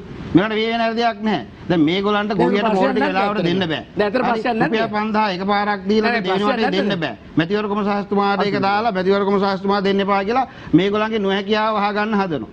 දැන් අද බලන්න වී ටික අද හාල් ටික හරියට ජනතාවට එදා වේලා කන්න තුන් වේලා කන්න දෙන්න බැරි ආණ්ඩුවක් නෙමෙයි. කොහොමද ගත්තේ? රතුළුණු කෑවද? බීලුණු ගත්තද? දැන් සැපද කියලා හෙව්වා. දැන් සැපද? දැන් සැපෙන් උතුරලා යන රටේ ජනතාව. හරියට වී ටික දෙන්න බෑ. දැන් ඊයේ පෙරේද අපි දැක්කා මේ වියාලවි මණ්ඩලයේ සභාපතිතුමාද නැත්නම් මේ පාරිභෝගික කටයුතු එකේ නිලධාරී උසස් නිලධාරියා ගිහිල්ලා මහා පරිමාණයේ වීවෝල්ලා මේගොල්ලෝ හරිය ආසයි මේ වගේ ජවනිකා නටන්න. මේ හරිය ජවනිකා මේ තිරේ පිටපත මේවා නෙමෙයි තියෙන්නේ. දැන් අපි දින 51 කර හොරා ආණ්ඩුවක් තිබුණානේ. ඒ හොරා ආණ්ඩුවේ ප්‍රියාල් ඔය හොරා ආණ්ඩුවේ ඒ පළවෙනි පාර්ලිමේන්තුවේ මන් දක්කා අගමැතිවරයා හැටියට මහින්ද රාජපක්ෂ හිටපු ජනාධිපතිතුමා වැඩිම සහනය දුන්නේ ඔය මෝල් නිමියන්ට. මම පාර්ලිමේන්තුවේ ඇන්සාර්ට් එක ඔබතුමාටලා පෙන්නන්නම් මම කතා කරලා කිව්වා මේක දුන්නේ අහවල් පුද්ගලයාට අහවල් සහනය කියලා. මේගොල්ලන් අතරේ තියෙනවා පොඩි ඩීල් එකක්. මේවා රටට පෙන්නන්නේ වෙන දෙයක්. දැන් අද එදා කියපු දේ මේ කියන දේ වෙනවද? ඒ නිසා මේ අපේ ආණ්ඩුවට කොහොමද පත්තර බල්ලා තීන්දුව ගන්න ජනාධිපතිනික් කියලා. මට දැන් දැනෙනවා සිසිර මන්ත්‍රීතුමා මේ ආණ්ඩුවේ තියෙන දැන් උදේට කියනවා එකක්. රාය වෙනකොට තව එකක්. ඊළඟ දවසේ වෙනකොට තව එකක්. ඒගොල්ලෝ දානවා Facebook වල රෙස්පෙක්ට් ජනාධිපතිතුමනි කියලා.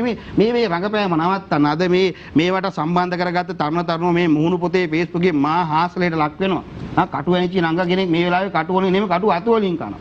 තමුන්නාන්සේ වඳින පොදින අර මහා අපේ මුදුන් මල් කඩක් වගේ තියෙන කැලණිය පන්සල ඔබතුමා ප්‍රධාන දායකයෙක් ඇටියටනේ ඒවා පාවිච්චි කරලා බෝතල් වලට දාලා ඒ රංගපෑම කරලා මේ ආණ්ඩුව අරගෙන අද හත් පොලේ ගාගෙන කොරෝනා නිසා කොර වෙලා තියෙන්නේ. කොරෝනා නිසා කොරවිච්ච ආණ්ඩුවක් බාටපත් වෙලා තියෙන්නේ. ඒ නිසා මේ ආණ්ඩුව යන්නේ වැරදි ගමනක. මේ වැරදි ගමන පෙන්වා දීමේ වෙනුවෙන් අපි කිසි විට පස්සට යන්නේ නැහැ. ඒ නිසා ඒක නිවැරදිව තේරුම් අරගෙන කටයුතු කරලා ඕගොල්ලෝ ඕනි දවසක ඕගලන්ට හොඳයි කියන දවසක ඡන්දය තියාගෙන ජයග්‍රහණය කරන මේ අංග සම්පූර්ණ රට යාවත් කාලනි කියලා සුගති මුදිත කරලා ඒ රටේ ජනතාවගේ අපේ රටේ ජනතාවගේ හිත දිනාගෙන තමුන්නාසලා බැතිවරණේ තියන්න ඒකට අපේ සහයෝගය දෙන්න. සම්දි ජයශ්‍රී මන්ත්‍රීතුමන් මතු කරපු කාරණා අතර විශේෂයි දැන් විපක්ෂ නායකතුමන් ඇත්තටම පාර්ලිමේන්තුවේදී මේ කාරණාව මතු කරනවා වුහාන් වල ප්‍රශ්නේ මතුවීමත් එක්ක ඒ වෙලාවේදී පාර්ලිමේන්තුවේදී නැගෙන සංවාදයත් එක්ක ඇත්තටම ආණ්ඩුව මේක හැල්ලුවට ගත්තා. විපක්ෂ නායකතුමා සජිත් ප්‍රේමදාස මහතා කියන දේවල් මේ රටේ ජනතාවගේ උපහාසයට ලක් කරලා තියෙන්නේ. එතුමා තමයි ඔය ඊයේ පෙරේදා දැන් සති කීපයකට පෙර බෙහෙත් ද්‍රව්‍ය නිර්දේශ කළා මේ කොරෝනා වසංගතයට හොඳම බෙහෙත පානය කරන්න එහෙම නැත්නම් එන්නත් කරන්න කියලා. ට්‍රම්ප් ජනාධිපතිතුමත් ඒ වෙනකොට එම බෙහෙත ප්‍රකාශ කළා.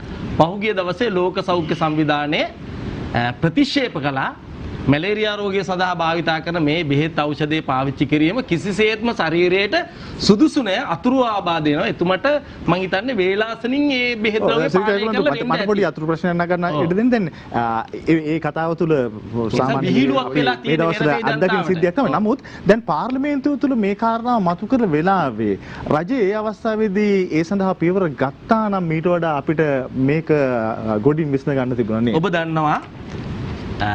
ඔබ දන්නවා පළමුවෙන්ම මේ මැතිවරණ දිනයත් එක්ක මෙතුමා මේ කතාව තර්ක කරන්නේ. මැතිවරණයේ නාම යෝජනා පත්‍රය නාම යෝජනා කැඳවීම සහ පාර්ලිමේන්තු විසිරුව හැරීම සිදු කළේ 2020 මේ වසරේ මාර්තු මාසේ 2 වෙනිදා.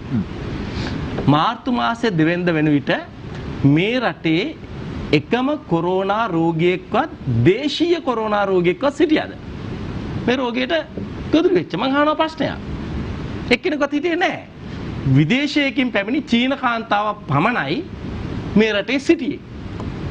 ඊළඟට දෙවෙනි කාරණය තමයි මහින්ද රාජපක්ෂ මැතිතුමා සෞභාග්‍ය දැක්ම ප්‍රතිපත්ති ප්‍රකාශනයේ එළිදක්වන අවස්ථාවේ කිව්වා මේ තියෙන පාර්ලිමේන්තුවත් එක්ක මට අපිට ගමන් කරන්න බෑ. ඒ නිසා ලැබෙන තීරණාත්මක අවස්ථාවෙම පාර්ලිමේන්තුව විසිරුවා හැරෙනවා. ජනාධිපතිවරණයේදී ලබා දෙන ජනවරම පාර්ලිමේන්තුව විසිරුවා හැරීම සඳහා වූ ප්‍රතිපත්තියක් ලෙස සලකනවා කියලා ප්‍රකාශ කළා. ඉතින් එහෙම කියලා තමයි අපේ ප්‍රතිපත්ති මේ ප්‍රකාශය එළිදැක්ුවේ. ඒ අනුව තමයි ජනාධිපතිවරයාට තුමාට ව්‍යවස්ථාපිතව පාර්ලිමේන්තුව විසිරුවා හැරීමට තියෙන සුදුසුම දවස. ඒ දවස තෝරගත්තා මාර්තු මාස 2 වෙනිදා. ඒ වෙනුවට මේ කොරෝනා වසංගත තත්ත්වය අපේ රට තුළ ඇති වෙලා තිබුණේ නැහැ. ඒ වගේම අපි දන්නවා දැන් මැතිවරණය පැවැත්වීම පිළිබඳ සාධකයේ බාර වෙලා තියෙන උසාවියට. දැන් මෙතුමලා කියන විදිහට අපි මේ මැතිවරණය පවත්වන්න ඕන කියන උද්ඝෝෂණය නෙමෙයි ඉන්නේ. හැබැයි මෙතුමලා ඉතිහාසය දන්නවා. පලාපාල මැතිවරණේ අවුරුදු 2කින් කල් දැම්මා. ඡන්දෙ තිබ්බේ නැහැ, ඡන්දෙට බයයි. එක්සත් ජාතික පක්ෂ නායකයා රනිල් වික්‍රමසිංහ මහත්තයා ඉන්න වෙලාවේ මැතිවරණ 32ක් පරාදයි. දැන් ඒ නිසා මේක තමයි විස බීජය කියලා යොදාගෙන සජිත් ප්‍රේමදාස මහත්තයා නායකත්වයට පත් කළා. ඊට පස්සේ ජනාධිපතිවරණයේදී රනිල් වික්‍රමසිංහ මහතා ඉල්ලුවා නම් ඊට වඩා වැඩි ඡන්දයක් ගන්නවා ලක්ෂ 54ට වඩා. මොකද අපි දන්නවා ජනාධිපතිවරණයේදී සියලු දෙවන ජාතික සන්ධානය දැන් මෙතන අර විපක්ෂය ගැනත් කියවනේ අපි නම් විපක්ෂයේ හිටියා නම් ওই කාලේ ඕවා කරන්නේ නැහැ කියලා. ඒ කාලේ ප්‍රධාන විපක්ෂ නායක ධූරයේ තිබ්බේ අපිට නෙමෙයි සම්බන්ධ මහත්තයාට. මෙතන ඒගොල්ලොත් එක්ක තමයි පාලනය කළේ. අපි දන්නවා මොන වගේ විපක්ෂයද යොදාගත්තේ කියලා. ඒක ගැන මේ රටේ ජනතාවට අමුත්තක් නෙමෙයි. ඔය කියන ව්‍යවස්ථා සභාවලට පුද්ගලයෝ පත් කළෙත් ඒ නාමික ආණ්ඩුවත් එක්ක ඉන්න විපක්ෂ නායකයෝ යොදාගෙන. ඒකයි සිද්ධ කළේ. මේ රටේ ඉහළම රාජ්‍ය නිලධාරීන් පත් කළේ ඔය විපක්ෂය යොදාගෙන. ආණ්ඩුවට කඩ යන විපක්ෂය යොදාගෙන. දෙවන ජාතික සන්ධානය තමයි යොදාගත්තේ.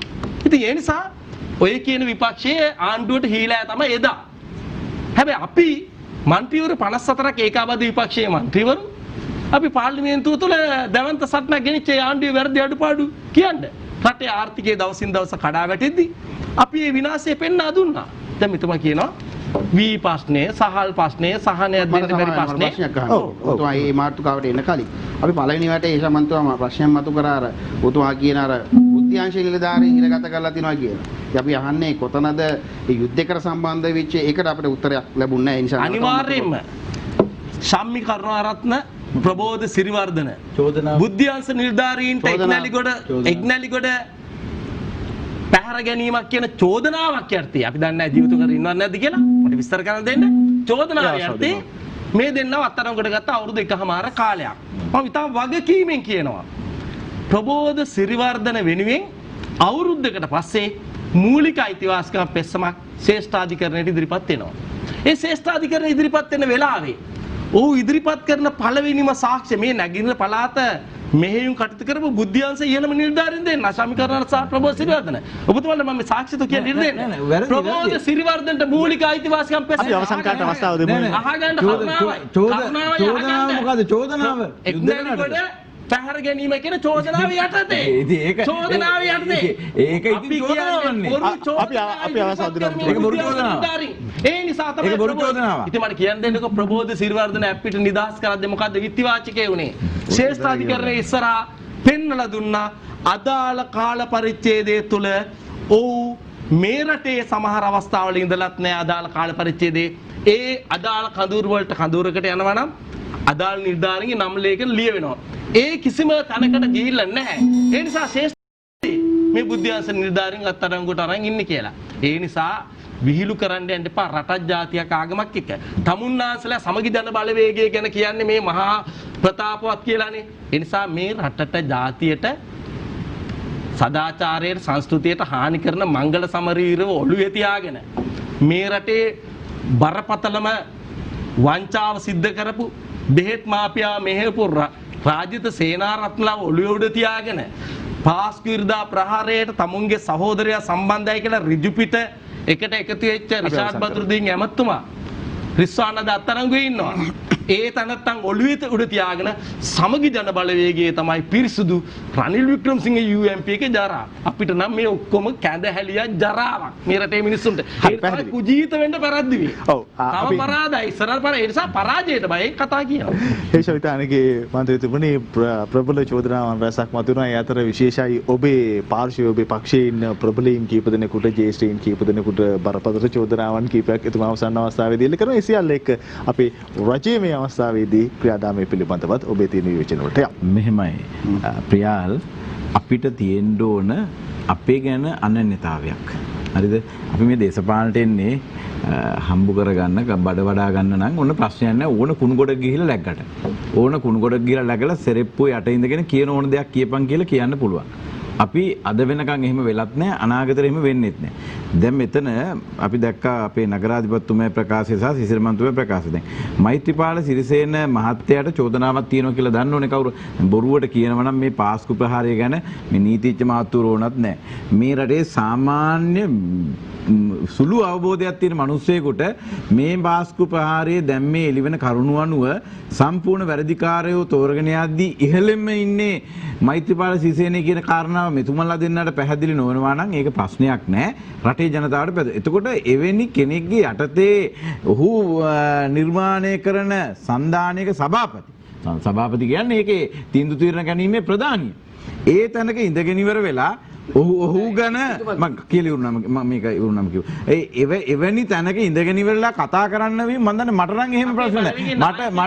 මට එහෙම පොත්ජන නිදා සන්දානේ නායකයා ඒක සභාපති කියන තනතුර මොකටද තියෙන්නේ? සභාපති නෙමෙයි නායකයා. එවැනි තනතුරක ඉඳගෙන මෙතුමන්ලා දැන් ඔහු වැරදි කරුද නිවැරදි කරුද කියන තැනවත් අවබෝධයක් නැති ස්වරූපයක් රටට දෙන්න හදන එක ගැන අපි වැඩි මුකුත් හිතන්නේ නැහැ. මීට වැඩි බර ප්‍රකාශ පහුගිය දවස්වල සිදු වුණා. ඊළඟ කාරණා අපි පුංචි ඉඩක් දෙමු අතුරු ප්‍රශ්නයක්.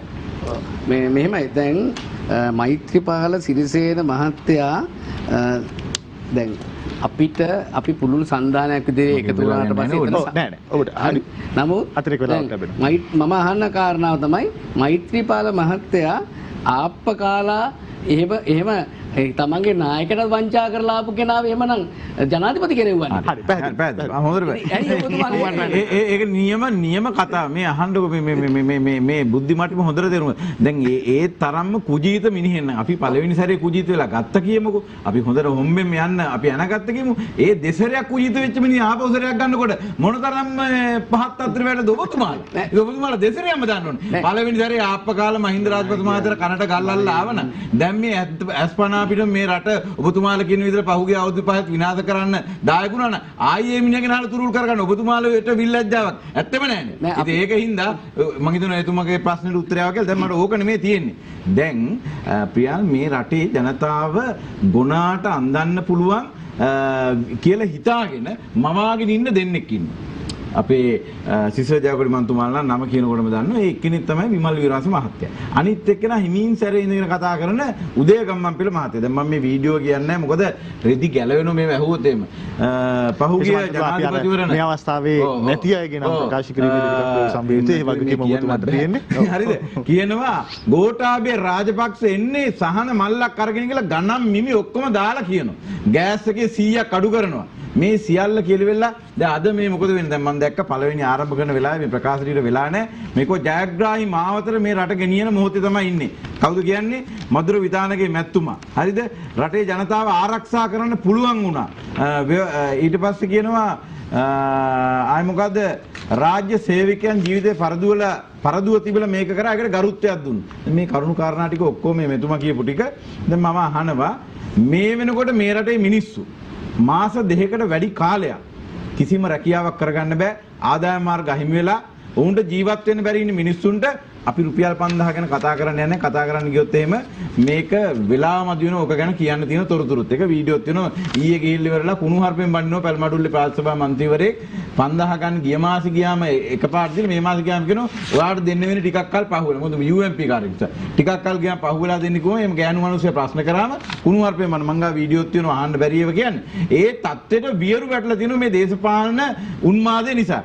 දැන් අපි දැක්ක ෂෝ එකක් යනවා යුද හමුදා නිලධාරී පව් විදිහේ මිනිස්සු විශ්වාම අරගෙන මේ වියත්මග කියලා දාලා අඹරවල තියෙන තැන්වල විඳින දුකක් යවන කොහෙද සියලු මාධ්‍ය ආවරණය කරන ඒ නිවුස් එක හාල් මෝල් හිමියන් මේ රටේ ප්‍රධාන හාල් මෝල් හිමියන් 12 දෙනා ඉන්නේ මේ සීන් එකේ මේ තැන් වලට ගිහලා වොයිස් කට් අරගෙන අපි හිතුවා අන්න ගෝඨාභය රාජපක්ෂ මහත්තයා මොනව නැතත් ඩඩ්ලි සිරිසේනත් එක්ක හැප්පෙන්න ගේම් එක පටන් ගත්ත එක. හැබැයි ඒ කියලා ඒ හමුදා නිලධාරියා පණ ඇතුව පන්නරයක් ඇතුව කතා කරලා එනවා. අද මොකද්ද වෙන්නේ? අද ගෝඨාභය රාජපක්ෂ මහත්තයා මේ වෙනකොට මෛත්‍රීපාල සිරිසේන මහත්තයාට දෙවෙනි නොවෙන්න විහිළු සපේන නායකයෙක් බවට පත් වෙලා තියෙනවා. ගැසට් කීයක් ගැහුවද? සැමන් අඩු කරනවා කිව්වා, පරිප්පු අඩු කරනවා කියලා ಜಾති අමතර කිව්වේ. අද ඒක ආපහු අකුල ගත්තා. තෙල් වලින් එන සාහනේ මුළු රටම යන්න කියලා තමයි සැමන් පරිප්පු අඩු කරනවා කිව්වේ. කොහොමද සැමන් පරිප්පු මන් දන්නේ නැහැ. කොහේ හරි ගන්න තියනවද කියලා ගම්පහ පැත්තේ කොළඹ පැත්තේ අපේ පැති වල නැහැ. අද මේ වෙනකොට පියාල් මේ අහගන්න සීනි වලට රුපියල් 50ක බද්දක් ගහලා තියෙනවා. සැමන් වලට රුපියල් 100ක, වියලි මිනිස්සු වලට රුපියල් මේ බදු මිල නෙමෙයි. බද්දක් ගහලා දෙනවා. අර්ථාපල වලට රුපියල් 50ක්, කඩල වලට රුපියල් 10ක්, සුදු ලුණු වලට රුපියල් 50ක්, රතු ලුණු වලට රුපියල් 50ක්, යෝගට් වලට රුපියල් 800ක්, පළතුරු කුළුබඩු මේ සියල්ලටම බදු ගහලා හිර කළා ආයි කතා කරන්න දෙයක් ඉතුරු කරලා නැහැ. තෙල් මිල අඩු වෙලා තියෙනවා. ඒ ගැන කතා කරන්න ඒ දවස්වල අපි චමින්ද විජේශ්‍රී මන්තුමා කරේ බයිසිකල් පැදලා තාත්තයි පුතයි ඇවිල්ලා බල කරේ මේක අඩු කරපල්ල කියලා. අපි මේ විපක්ෂයේ මේක කරන්න එළියට බහින්නේ නැත්තේ අපි මේ රටේ තියෙන තත්ත්වය ගැන දන්නවා. අපි මේ රටේ ජනතාව පත් වෙලා ඉන්න අපහසුතාවය ගැන අපිට හොඳට බිමේ අවබෝධය තියෙනවා. ඒ නිසා අපි කියනවා මේ වෙලාවේ අර කප් එක කාට ගියත් කමන්නේ ඔය දෙන්න බෙදා ගන්න සෞඛ්‍ය මැතිතුමියයි ජනාධිපතිතුමයි ඕන අගමැතිතුමයි බෙදා ගන්න. කප් එක දෙන්න ඉස්සෙල්ලා මේ මිනිසුන්ගේ බඩ ගැන හිතන්න. මේ රටේ මිනිස්සුන්ට කන්න බැරුව තව මාසයක් දෙකක් යනකොට ජීවත් වෙන්න බැරුව ඉන්නවා කියද්දී අද ඩඩ්ලි සිරිසේන මහත්තයාට ඔළුව නවලා මොන බිලිලැජ්ජ නැති වැඩක්ද? 90ට වැඩි හාල් වැඩි කරනද 98ට හාල් දෙන්න දැන් මේ වෙනකොට ගැසට් එක ගහලා ඇති. නිසා ඩඩ්ලි සිරිසේන මහත්තයාට ඕන විදියට හාල් ව්‍යාපාරිකයන්ට ඕන විදියට ධන නමන්න මේ ආණ්ඩුනේ එදා යුද හමුදා නිලධාරීන් දාලා නිකන් කිව්වා අපිට ඕන තරම් හාල් සංචිත තියෙනවා. හැබැයි බැසිල් මහත්තයා ඊයේද පෙරේදද පෞද්ගලික නාලිකාවට ආවිල කියනවා අපිට හාල් සංචිත ප්‍රමාණවත් නැහැ කියලා. නිසා මේ රටේ මිනිස්සු නැවත අන්දන්න ලේස්ති වෙන්න එපා. ඔය මනෝභාවයෙන් ඉන්න අපි දිනනවා කියන මනෝභාවයෙන් රටේ ජනතාව තේරුම් අරන් ඉන්නේ. අපි ගොනාට අයියා එක සැරයක් ඇඳුවා මල්ලි දෙවෙනි සැරේට ඇඳුවා අවශ්‍ය උත්තරේ දෙන්නම් කියලා දනින්න. කැළඹෙන දේශපාලනයේ කතාව සුරිය තුල අපි දෙවන වටය අවසන් කරන්නේ දෙවන වටය අතිශය උණුසුම් නා වගේම තුන්වන වටය තවත් උණුසුම් වේවි අප විශ්වාස කරනවා. ඉතාමත් සංවාදාත්මකව ඉදිරියට යන්නට හැකි තුල අපි අද කතා කරමින් ඉන්නේ පවතින තත්ත්වයේ හමුවේ රජයේ සහ විපක්ෂයේ කාර්යභාරය පිළිබඳව. අප තුන්වන වටය ආරම්භ කරන්නට කෝට්ටේ නගරාධිපති නීතිඥ මధుර විතානගේ මැතිතුමන්ට ආරාධනා කරන්නේ විශේෂයෙන්ම ප්‍රතිපාර්ශ්වයෙන් මතුවුණු ප්‍රධානම තර්කයක් බවට පත් වුණ අවසන් අවස්ථාවේදී බදුබරින් ජනතාව මුදවනවා කියලා බලයට ආපු ආණ්ඩුවක් දැන් බදුබරේ අනිත් වතාවක් ජනතාව වෙත පටවමින් ඉන්නවා. ඒ අතරතුරේ ඒක වහගන්න එක ආකාරයේ නාට්‍ය රඟ දක්වනවා. පියාල් ඇත්තටම අපි දැනට වසර 10ක ආපස්සට කතා කරා. ඒ වසර 10ේම තිබිච්ච තත්ත්වය නෙමේ මේ මොහොත. මේ මොහොත මුළු ලෝකෙටම සුවිශේෂී තත්ත්වයක් මත අපි කවුරුත් බලාපොරොත්තු වෙච්ච තත්ත්වයක් නෙමේ. එතකොට අපිට අතර අපේ තරුණ අපි කැමති තරුණ දේශපාලකයෝ දෙන්නේ විපක්ෂයේ එතුමන්ලා ඉදිරිපත් කර තර්ක ඔය වගේ තර්ක හැමදාම අපි කතා කරනවා. මොකද ඕනම මේ වගේ විවාදයකදී ඒ කාලේ ඒ සතියේ කරලියේ තියෙන මාධ්‍ය මගින් පෙන්වන ජනප්‍රියම වචන කීප ජනප්‍රියම කාරණා ටික අපි එදා දවසේ ඒ ඩිබේට් එකේ එහෙම නැත්නම් මේ වගේ සංවාදවල කතා කරනවා. ඉතින් ඒක තමයි සාමාන්‍ය සාම්ප්‍රදායික මේ මොකද අපිත් එහෙම කතා කරගෙන යනකොට එක දිගට ඒ ප්‍රවාහයට අහුවෙලා කතා කරනවා. හැබැයි අපි රටක් විදිහට මේ ව්‍යසනයෙන් මොකද හේතුව මේක අපිට වෙන කාලවල නම් වෙන රටකින් හරි උපදෙස් ගන්න පුළුවන්. වෙන රටකින් සහන ගන්න පුළුවන්. වෙන රටකින් උදව් ගන්න පුළුවන්. හැබැයි අද මුළු ලෝකයේ සෑම රටම හුදකලා වෙලා අන්ත අසරණ වෙලා. ඒ වගේම සමහර දියුණුවේ කියන රාජ්‍යයන් අද හඬා වැළපෙන තත්ත්වයටපත් වෙලා. ඉතින් එහෙමනම් අපේ මේ රට මේ මොහොතේ සැලකිය යුතු ජයග්‍රහණය ලබාගෙන තිබෙනවා. ඒක හෘද සාක්ෂිය තමයි දන්නේ. මොකද ඇත්තටම අපි ඒ හෘද සාක්ෂිය තමයි කතා කරන්න ඕනේ. මොකද මම අපේ නගරය ගත්තාම මොකද සන්දානේ නම මේ සමගි බලවේගයේ සමගි ජන බලවේගයේ ප්‍රධාන කාර්යාලය තියෙන්නේ අපේ නගරේ. එතකොට සිරිකොත මූලස්ථානයේ තියෙන අපේ නගරය. ඒ වගේම විවිධ පක්ෂවල සත්කාරක නගරේ, පාර්ලිමේන්තුවේ සත්කාරක නගරයේ විදිහට මට නිතරම ඇහෙන කතාවක් තමයි ඇත්තටම කලින් ආණ්ඩුව තිබුණා එක්සත් ජාතික පාක්ෂිකව අපිට කියනවා. අපේ මේ වෙන විට අපේ මේ සමහර එක්සත් ජාතික පක්ෂයෙන් පත්වෙච්ච മന്ത്രിවරු අද අපිට සහාය දෙන්න ඇවිල්ලා තියෙනවා. මේ ප්‍රාදේශීය මේ පළාත් පාලන ආයතන වල മന്ത്രിවරු. ඔවුන් කියන කාරණාව තමයි අපේ ආණ්ඩුව තිබුණා නම් ඒ වගේ අසමගී ආණ්ඩුවක් තිබුණා නම් ඇත්තටම අපි ලොකු අපේ ඒ භාෂාවෙන්ම කියනවා නම් ලොකු පරිප්පුවක් ගන්න වෙනවා කියලා ඒ වගේ කතා කරනවා. ඒ කියන්නේ අපිට ලොකු ගැටලුවකට මුහුණ පාන්න වෙනවා කියලා. මොකද ඒ පක්ෂවල නියෝජනය කරන අයම කියනවා ඉතින් හෘද සාක්ෂිය තමයි මෙතන වැදගත්. නමුත් අපි රටක් විදිහට ප්‍රශ්න දැන් ඔබතුමා කියන විදිහට ওই ප්‍රශ්න ඔක්කොම ටික හරි විදිහේ මාර්ගයේ ඔබතුමාලා ආණ්ඩුව අරන් ආවා. මේ කොවිඩ් එකත් එක තමයි මේක ප්‍රශ්න උනේ කියලා වගේ අදහසක් නේ දෙන්නේ. මම අහනවා අපි අන්නාසලා කාලේ කරපු රටට කරපු අපරාධින් ඒ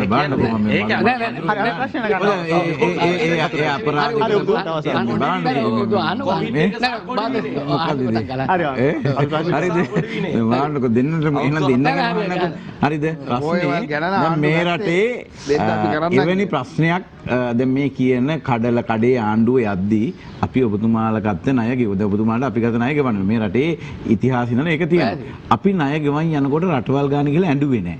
ඔබතුමාලා පත් වෙලා මාස 2යි දවස් 10යි යනකොට ඉන්දියාවේ ගිහිල්ලා ඔබතුමාලගේ වර්තමාන අගමැතිතුමා මේ ණය ගෙවා ගන්න අවුරුදු 3ක් කල්ලිල්ලුවා. අපි කවදාවත් කොහෙවත් එහෙම කතා කරලා නැහැ. එතකොට මේ කොවිඩ් එකක් තිබුණේ නැහැ. ඒක ඔබතුමාලා පටන් අරන් තියෙන්නේ අර මුලදී කිව්වා අපිට ණය ගෙවන්න පුළුවන් අපි දන්නව සල්ලි හොයන හැටි. එහෙම කියපුව ඔබතුමාලගේම නායකෝ පටන් ගන්නකොටම ඇයි එහෙම ලෝකෙ වටේ ගිහිල්ලා අනන්නුනේ? මෙහෙමයි. ඇත්තටම පටන් ගන්නකොට අපි ආණ්ඩුවක් නෙවෙයි අර මං කලින් කිව්වා වගේ කඩලා කඩයක් නිගත්තේ. ඒතකොට ගන්න ඉස්සෙල්ලා හිතන් හිටිය ආණ්ඩුවක් කියලාද? නෑ ඒ කියන්නේ අපි ගත්ත කඩලා කඩයන්නේ. එතකොට ඒ කඩලා කඩේ ගත්තාම ගත්ත ණය වලට මොකද උනේ? ඇත්තටම දැන් ගත්ත ණය වලට වෙච්ච දෙයක් නෑනේ. එතකොට ගත්ත ණයට වෙච්ච දෙයක් නේද? අසල්වාසී රාජතාන්ත්‍රික මට්ටමේ සාකච්ඡා වුණ තරම් යනවා. මොකද ඒ කාලේ අපි හම්බන්තොට වරාය අපේ රජයට දීච්ච වරාය වික්කේ. මොකද ඒක නිසා චීනෙට වික්කේ. නෑ ඔබතුමා දන්නවද ඒකේ වෙච්ච පළ විපාක? ලෝකේ ණය ගෙවන්න බැරි රටවල් 64 අපේ ලංකාව ඇතුළු පළවෙනි වතාව. ඔබතුමාලගේ ආණ්ඩුවෙන් ඒක පත් කරන්නේ නෑ ඔබතුමාලා ලෝකෙ වටේ ගිහලා කිව්වා ගෙවන්න බෑ කියලා. හරි. ඉතා පැහැදිලිවම එක්සත් ජාතික පක්ෂයේ තමයි ඒ කාලේ මොකද ඒ කාලේ හිටපු ජනාධිපතිතුමාට චෝදනා කරනවා වගේම ඒ එක්සත් ජාතික පක්ෂයෙන් තමයි ආර්ථිකය පිළිබඳ ඇමති, මුදල් ඇමති, ආරක්ෂාව පිළිබඳ ඒ සම්පූර්ණ කටයුතු ඒ වගේම ආරක්ෂක ඇමති නෙමෙයි ආරක්ෂාව සම්බන්ධ පොලිසිය ඇතුළු සියලුම හමුදා මෙහෙයුම් කටයුතු ඒවා සියල්ලම කරේ මෙහෙමයි. අපිට තර්ක කරන්න දෙයක් නැහැ. මොකද ඉතා පැහැදිලිව එක්සත් ජාතික පක්ෂය තමයි සමස්ත ආණ්ඩුවෙන් 75%ක් 80ක් කළමනාකරණය කරේ සහ ප්‍රබල අමාත්‍යාංශ තුනේ. ඒක නිසා මම මේ නැවතවත අපේ මාතෘකාවට පැමිණියොත් ඒ වගේ අපි මේ තත්ත්වය තේරුම් අරගන්න ඕනේ. මොකද අපි සාමාන්‍ය සාම්ප්‍රදායික දේශපාලන තර්ක වගේම අපිට දැන් ලොකු අභියෝගයක් තියෙනවා. මොකද අපි දේශපාලඥයෝ විදිහට අපි කොහොමද මේ අභියෝගය ජය අරගෙන ඉදිරියේදී මේ රටේ ආර්ථිකය දියුණු කරන්නේ. ඒ වගේම අපේ දේශපාලන තත්ත්වය. මොකද ඉදිරියේදී තියෙන්නේ සෞඛ්‍යමය ආර්ථිකයක්. එහෙම නැත්නම් සෞඛ්‍යමය දේශපාලනය. මොකද දැන් අද වෙනකොට නිර්දේශ ඇවිල්ලා තියෙනවා සාකච්ඡා පවත්වන්නේ කොහොමද? මීටින් පවත්වන්නේ කොහොමද? එතකොට ඒවත් එක්ක අපි හිතන්න වෙලා තියෙනවා. ඉතින් එහෙම හිතපු ආණ්ඩුවක් මේ ආණ්ඩුව. මොකද මම ඒක පෞද්ගලිකවම දන්නවා. මම ඒවට සම්බන්ධ වෙලා තියෙනවා. රජය ඉදිරිපත් කරපු වැඩපිළිවෙල ලෝක සෞඛ්‍ය සංවිධානය ඉස් මුදුරින් පිළි අරගෙන ඔවුන් ඒ එක අවස්ථාවකදී කිව්වා මේ වගේ හොඳ වැඩපිළිවෙලක් සාධනීය වැඩපිළිවෙලක් ලෝකයටම ඉදිරිපත් කරපු ප්‍රමුඛ රටවල් පහ අතර අපි ඉන්නවා කියලා. මොකද මෙහෙම වැඩපිළිවෙලක් ඔබ පරීක්ෂා කරලා බලන්න, Google කරලා බලන්න, අන්තර්ජාලයේ පරීක්ෂා කරලා බලන්න මෙහෙම නව ජීවන රටාවක් උදෙසා කියලා මේ වගේ හොඳ විද්‍යාත්මකව හදපු වැඩසටහනක් මුළු ලෝකෙම එහෙම හඳුන්වලා දීලා නැහැ. ඉතින් මම හිතන්නේ රජය මේ වෙනකොට මනවින් අඳුනගෙන තියෙනවා ඉදිරියේදී මේ රටේ ජනතාව ආරක්ෂා කරගන්නේ කොහොමද? ඉදිරියේදී මේ රටේ ආර්ථිකය කොහොමද සකස් කරන්නේ? ඒ වගේම ඉදිරියට මේ රටේ ජයග්‍රහණ ගේන්නේ කොහොමද කියලා. මොකද විශේෂයෙන්ම මේ කොරෝනා වෛරසයට අපිව පාලනය කරන්න දෙන්න බෑ. කොරෝනා අර අපේ මේ චමින්ද මන්ත්‍රීතුමා වගේ කොරෝනා නිසා කොර වෙලා කියලා කිව්වේ එතුමා. ඇත්තට අපි කොරෝනා නිසා කොර වෙලා කියලා. ඉතින් ඒක ඇත්ත. මොකද දැන් මේ වෙන විට විපක්ෂය කොරෝනා නිසා කොර වෙලා ඉන්නේ. ඉතින් ඒක නිසා තමයි මේ හැම දෙයකටම කොරෝනා කියන්නේ. විශේෂයෙන්ම ප්‍රබල චෝදනාවන් කීපයක් නැගෙනවා. ඒ අතරින් විශේෂයි ඔබතුමන්ලගේ එක්සත් ජාතික පාක්ෂිකයෝම ඇවිත් කියනවා එතුමන්ලට පරණ ආණ්ඩුව තිබුණා නම් අපිට පොහොඳ පරිප්පුවක් ගන්න වෙන්නේ කියලා. ඒ වගේම දැන් ඉස්සෙල්ලා ආණ්ඩුව ගත්ත ණයවලට වෙච්ච දෙයක් නැහැ කියලා ප්‍රබල චෝදනාවක් නැගෙනවා. මම උත්තර දෙන්නම් අපේ නගරාධිපතිතුමාගේ දැන් මේක ලඝු කරන්න හදන්නේ මේ පෙර ආණ්ඩුව කියලානේ. ඒක හොඳයි. හැබැයි මේගොල්ලන් තේරුම් කරන්න දෙන්න ඕනි. දැන් මේ කියන්නේ රනිල් වික්‍රමසිංහ මහත්තයා අගමැති සහ ජනාධිපති මෛත්‍රීපාල සිරිසේනතුමාගේ ආණ්ඩුව. දැන් අපේ ආණ්ඩුව මොකක්ද? සමගි ජනබලවේගය කියන්නේ. නේද? අපි මේකල කතා කරන සමගි ජනබලවේගයේ ආණ්ඩුවක් තිබ්බනම් මොකද වෙන්නේ? ඔබතුමන්ලා සියල්ල දැන් මෙතුමන්ලා පැහැදිලි කරන්න ඕනේ දැන් මේ ආණ්ඩුව අපේ ආණ්ඩුව කියලා දැන් අපි සමගි ජනබලවේගයේ ආණ්ඩුවක් හදන්න. නිසා මధుර කතා කරන්නේ සමගි ජනබලවේගයේ ආණ්ඩුව. දැන් ඒකෙන් ගැලවෙන්නේ අපේ ආණ්ඩුවේ යෝජනාව අපේ ආණ්ඩුවේ ඉල්ලීම අපේ ආණ්ඩුවේ ප්‍රශ්නෙට සමන් දුන්නා නම් අද මේගොල්ලන් මේ කොර වෙන්න ඕනිත් නැහැ. මේගොල්ලන් මේව කෙකර ගන්න ඕනිත් නැහැ. මේගොල්ලන් අද මැතිවරණේ තියලා මේගොල්ලන්ගේ තුනෙන් දෙකක් අරගෙන. නිසා ඒවට පයින් ගාලා දාලා තාමත් යන්න හදනවා නම් යන්න අර මැතිවරණ කොමසාරිස්තුමාට පින් සිද්ධ වෙන්න 19 වෙනිදා මේ ඇඳිරි නීතිය දැම්මේ නැත්තම් මේගොල්ලන් මේ කොරවල් මේ කප්පුස්සන්න වෙන්නේ නැහැ. මේගොල්ලන්ට යන්න මගක් නැති වෙනවා. මට තියෙන මම දාලා පෙන්නන්න. දාලා පෙන්නන්න. මැතිවරණ කොමසාරිස්තුමාට දැන් ඕගොල්ලන් බැන ඉන්න. එතුමාලා හොඳ කරනකොට හොඳයි කියන්න මේ සම්ප්‍රදාය මේ ආණ්ඩුවේ මේ රාජපක්ෂ කණ්ඩායම තුල තියෙන සම්ප්‍රදාය. හොඳක් කරනකොට ඒගොල්ලන් උකුලේ තියාගෙන ඒගොල්ලන්ගෙන් කේක් කපලා අවුරුහාරේ වැරද්දක් කරන්න යනකොට හිරේදාම්ම යුගයක් තිබුණා. ඒවා මේගොල්ලන් තාම කරනවා. අපි සිසිර ජයගොඩ මන්ත්‍රීතුමා අපි අගය කරන මන්ත්‍රීවරයෙක්. පාර්ලිමේන්තුවේ නැවත ආයුධ මන්ත්‍රීවරයෙක් හැටියට අපි දකිමු. හැබැයි කඩේ යනවා කියලා ඔහොම කඩේ යන්න එපා. අපි නිවැරදි කරන්න ඕන අවශ්‍ය ජනතා නියෝජිතේ වගකිය යුතු ජනතා නියෝජිතේ තමන්ගේ දේශපාලන අනාගතයේ තියෙන දේශපාලන නායකයෙක්. දැන් මෙතුමා කියනවානේ කඳහැලියක් කියලා UNP මතක තියාගන්න සිත ජයගොඩ මන්ත්‍රීතුමා ඔය කඳහැලියේ ඉන්න නායකයා පිළිබඳව ඔබතුමා කියන්නේ එතුමාව ආරක්ෂා කරන්න සිරිකොත පාරේ තාර දැම්ම තමුන්නාන්සලා. ඇයි මේ තට්ටු ක්‍රමයට මේ ආණ්ඩුව අරගෙන අයියලා මල්ලිලා වගේ මේ රට අවුරුදු 50කට විනාශ කරලා ඉවර කරලා දැම්මා. ඒකනේ දැන් මේ කියන්නේ අලුත් ප්‍රතිපක්තියක් තියෙනවා මේක හදනවා මේක ඔවා කවදා කරන්න තිබුණා. ඔවා දැන් පෙන්නලා මේ සෙල්ලම් දනවා ඔය විශ්වාසයේ රටේ ජනතාවට පරිදු වෙලා තියෙන්නේ. නිසා සිසුජයගොඩ මන්ත්‍රීතුමා තමුන්නාන්සේකින් අපි ඉල්ලීමක් කරන්නේ. ඔබතුමාගේ ওই තියෙන දැනුම උගත්කම පාවිච්චි කරලා කිසි කෙනෙකුට කඩේ යන්නේ නැතු. වැරදි දෙන වැරදි කියන්න පුළුවන් තැන හිට ගන්න. දැන් පහුගිය කාලේ තිබුණා ජාලිකාවක් ආච්චි කෙනෙක්ගේ මල්ලකින් තමයි ඒක හැදුවේ කියලා කිව්වා. හොඳයි අපිට දැන් ආරංචි සමාජ ජාල මාධ්‍යවල යනවා මෙන්න විකාශන අයිතිය දීලායි කියලා. ඒ ආච්චිත් හම්බෙන්නේ නැති මැණික් මල්ලත් හම්බෙලාද කියලා අපි ආනසික මන්ත්‍රීතුමාගෙන් කියන්නේ. මොනවාස්ලා පාලන කාලේනේ. දැන් ඔබතුමාලාගේ පළාතේ තියෙනවා දිස්ත්‍රික්කයේ තියෙනවා මේ මල්වානේ බංගලාව. දැන් හෙට අනිද්දා කියන්න පුළුවන් ඒකේ අයිතිකාරයෙක් නෑ මෙතෙක්. දැන් හෙට අනිද්දා කියන්න පුළුවන් සිසිල් පරිස්සමෙන් එයා මේ 100 විකාල වෙලා හිටියේ. එයාට දැන් 100 ඇවිල්ලා තියෙනවා. මේක අහවලාගේ අහවලාට අයිති කියලා ඒ අයිතියක් දෙන්න පුළුවන්. නිසා මෙන්න මේ ආණ්ඩුව කොරෝනාසේ කරන දේවල් මේ ආණ්ඩුව කොරෝනාසේ කරන දේවල් ඒ නිසා ඔබතුමා පාර්ලිමේන්තුවේ එනවා නම් ඔබතුමාට ඉගෙන ගන්න බොහෝ දේවල් තියෙනවා. කියන්නකෝ මම මේ නඩුව වෙනුවෙන් පිළිසින්න මේ නීතිඥ කණ්ඩායම වෙන ඒ බොරු අර්ථකථන දෙන්න එපා. ඒව ඉතාමත් පැහැදිලිව අධිකරණයේ ඔප්පු වෙලා තියෙනවා. ඒ එතුමාව මූලික අධිකරණය කරන දේවල් මෙතන කරන්න යන්න ඒක පිළිබඳව අපි සතුටු වෙනවා. අපි අපේ කරුණු වලට පැහැදිලි උත්තරයක් දෙන්න. අපි කියන්නේ දැන් හොඳ සීය ඇවිල්ලා පියවසිය ඇවිල්ලා හෙට අනිද්දා මේ මල්වානේ තියෙන ඒ මහා පරිමාණයේ බංග්ලෝ එකත් අයිතිකාරයෙක් එයි. එනිසා ඒ අයිතිකාරයා දේශපාලන වශයෙන් කවුද නැද්ද කියන කාරණේ මේ රටේ ජනතාව දන්නවා. දැන් මෙහෙමයි. ඒක අපි කියන්නේ ඔබතුමා වගකිය යුතු තරුණ දේශපාලන නායකයෙක් මමත් හිටපු නගරාධිපතිවරයෙක් කියලා අද අපි පිරිසුදු ඉන්නේ අපි තාම පැදුරනේ ඉන්නේ. අපිට බිමට වැටෙන්න රෙදෙන්නේ නැහැ. නිසා අපි කියන්නේ ඒක මේ රටට ඔය කියන ප්‍රතිපක්ති ඔය කියන දේවල් පෙන්නලා දීලා කරගන්නට වඩා කරන්න බොහෝ දේවල් තියෙනවා. අවුරුදු 50 60 දේශපාලන ඉතිහාසයේ තියෙන මේ රට විනාශ කරපු මේ කණ්ඩායම එක්ක මේ ගමන යන්න සූදානම් වෙන්න එපා. යනවනම් ඒගොල්ලෝ පිරිසුදු කරගෙන ඒගොල්ලන්ගේ මේ වැඩ පිළිවෙලක් හදාගෙන මේ රටට රට අනාගතේ දෙන්න පුළුවන් වැඩ පිළිවෙලක් හදාන්න. දැන් බලන්නකෝ දැන් ඒ කාලේ කිව්වා අපි මෝඩ කතා කියනවායි කියලා. දැන් මේක මෝඩ කතා මම මේක දානවා මේක අහන්න. දැන් මේ හාල් ප්‍රශ්නෙට විසඳුමක් දෙනවා. කටයුතු කරන්න සූදානම් නැත්නම් ඒ සාල් වර්ගය වර්ධනය කරන්න ජනතාව තීරණය කරමු. දැන් මිනිස්සු කණ්ඩ එල්ලනවා. ඒ මෝල් හිමියන්ගේ මේ කටහඬින් දන්නවනේ කවුද කියලා. මේ කෙනෙක් කියනවා මේ මෝල් හිමියා වර්ධනය කරන්න කියලා. ඒ මාර විසඳුම් මේ. ඒක විසඳුමක්ද මේ සිසිර මන්ත්‍රීතුමා? මේක මේ ප්‍රශ්නයක් නේ මගේ ඔබතුමා මම කියන්නේ ඔබතුමාලා පක්ෂයේ ඉන්න හොඳ දේශට කතිකයෙක්නේ. දැන් සමහරව මේ ක්‍රීඩාංගන හදන්න හදනවා. දැන් ක්‍රීඩාංගන හදන්න හදන මිනිස්සු කණ්ඩ නැතුම් රැකියාව නැතුම් ඉරේකියාවෙන් ගෙදර ඉඳගෙන ඒක අඩුතු කරන්න හදනවා. දැන් ඔබතුමාම කියනවාද මේ ක්‍රීඩා පිටි හදලා මේ රටේ ජනතාවට මැච් ගහන්න පෙන්නලා දීලා ලයිට් දාන්න දීලා මේ රටේ ජනතාවට මේකෙන් ප්‍රශ්න විසඳන්න පුළුවන්ද කියලා. නිසා කරුණාකරලා මේ ආණ්ඩුවේ වැරදි කියනවාම කියලා හිතන්න එපා විපක්ෂයක් ඇටියෙ. අපි ඉල්ලන්නේ මේ සාධාරණ කාරණා රටේ ගමේ බිමේ ඉන්න මිනිහාගේ අවශ්‍යතාවය. දැන් අර 5000ක් බෙදුවා. ඒ 5000 දුන්නේ කොහොමද? ලැබුණේ කොහොමද? ඒක බෙදාගත්තේ කොහොමද කියලාත් දැන් විගණන ප්‍රශ්නකුත් තියෙනවා. දැන් දෙවෙනි වටේ දෙනවයි කියන එක දෙන්නේ නැහැ. දැන් ඒක දාලා දෙන කොමසාරිස් තුමාගේ පිට. දැන් අපි ග්‍රාමීණ නිලධාරීතුමාලා දැන් ආයේ මේකෙන් අයින් වෙලා තියෙනවා. ඉතින් වගේ කිය යුතු නිලධාරියෙක් හැටියට අපි දන්නවා පැහැදිලිවම ඒ ග්‍රාමීණ නිලධාරීතුමා මේකට මැදිහත් උනේ. මේක ආණ්ඩුව විසින් ඒ නිර්ණායක ඉදිරිපත් කර සැබෑ හිමිකාරීත්වය සොයා ගන්න අවශ්‍ය වැඩ පිළිවෙල. හැබැයි අද වුන් එකකින් ඈත් වෙලා තියෙනවා. ඈත් වෙන හේතුව ඇයි? මේ තුළ තිබෙන මහා දැවැන්ත මංකොල්ලේ. මේ තුළ තිබෙන දැවැන්ත මහා වැඩපිළිවෙල. මොකක්ද කියන ගරු නගරාධිපතිතුමා අපේ පළාතේ ප්‍රාදේශීය දේශපාලන නායකයෝ තමුන්නාන්සලා හොයලා බලන්න.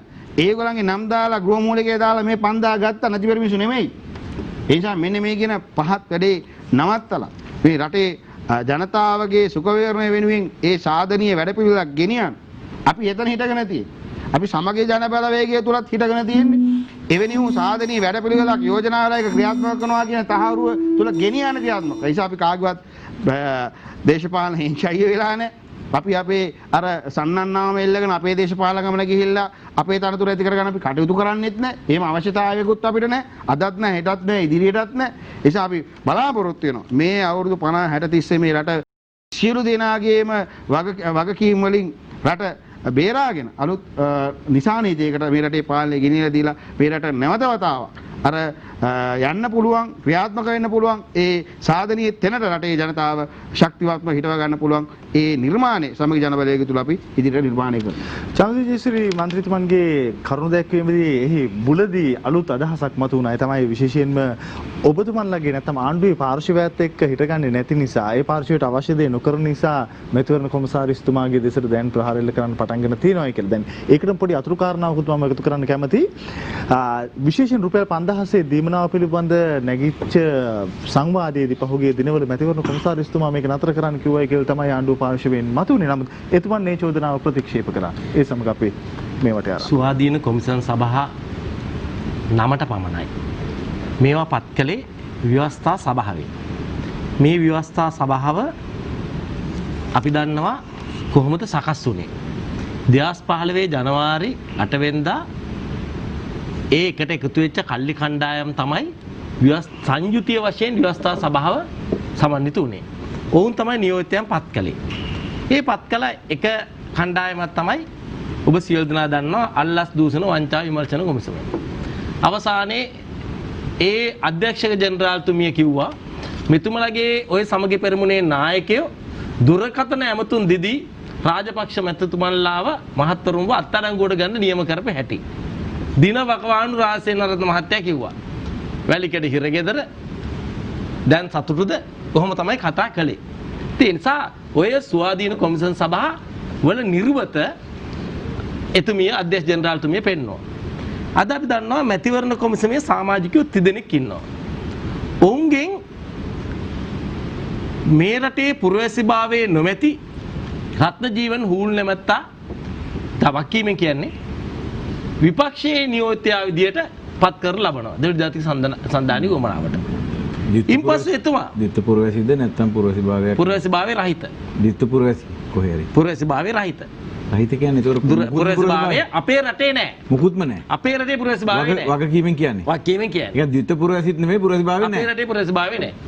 එතකොට රත්නජීවන් හූල් මහතා මැතිවරණ පැවැත්වීම සම්බන්ධයෙන් කටයුතු කරලා නැහැ ඉතිහාසයේ පෞද්ගලික කාල පරිච්ඡේදය තුළ හැසිරිච්ච විදිය. විශේෂයෙන්ම ඒකපාක්ෂිකව කටයුතු කරයි කියන එක පිළිබඳව මැතිවරණ කොමිසමේ නිලධාරීන් අතර මතභේදයක් තියෙනවා. මෙතුමලට මතභේද නැතුණාට.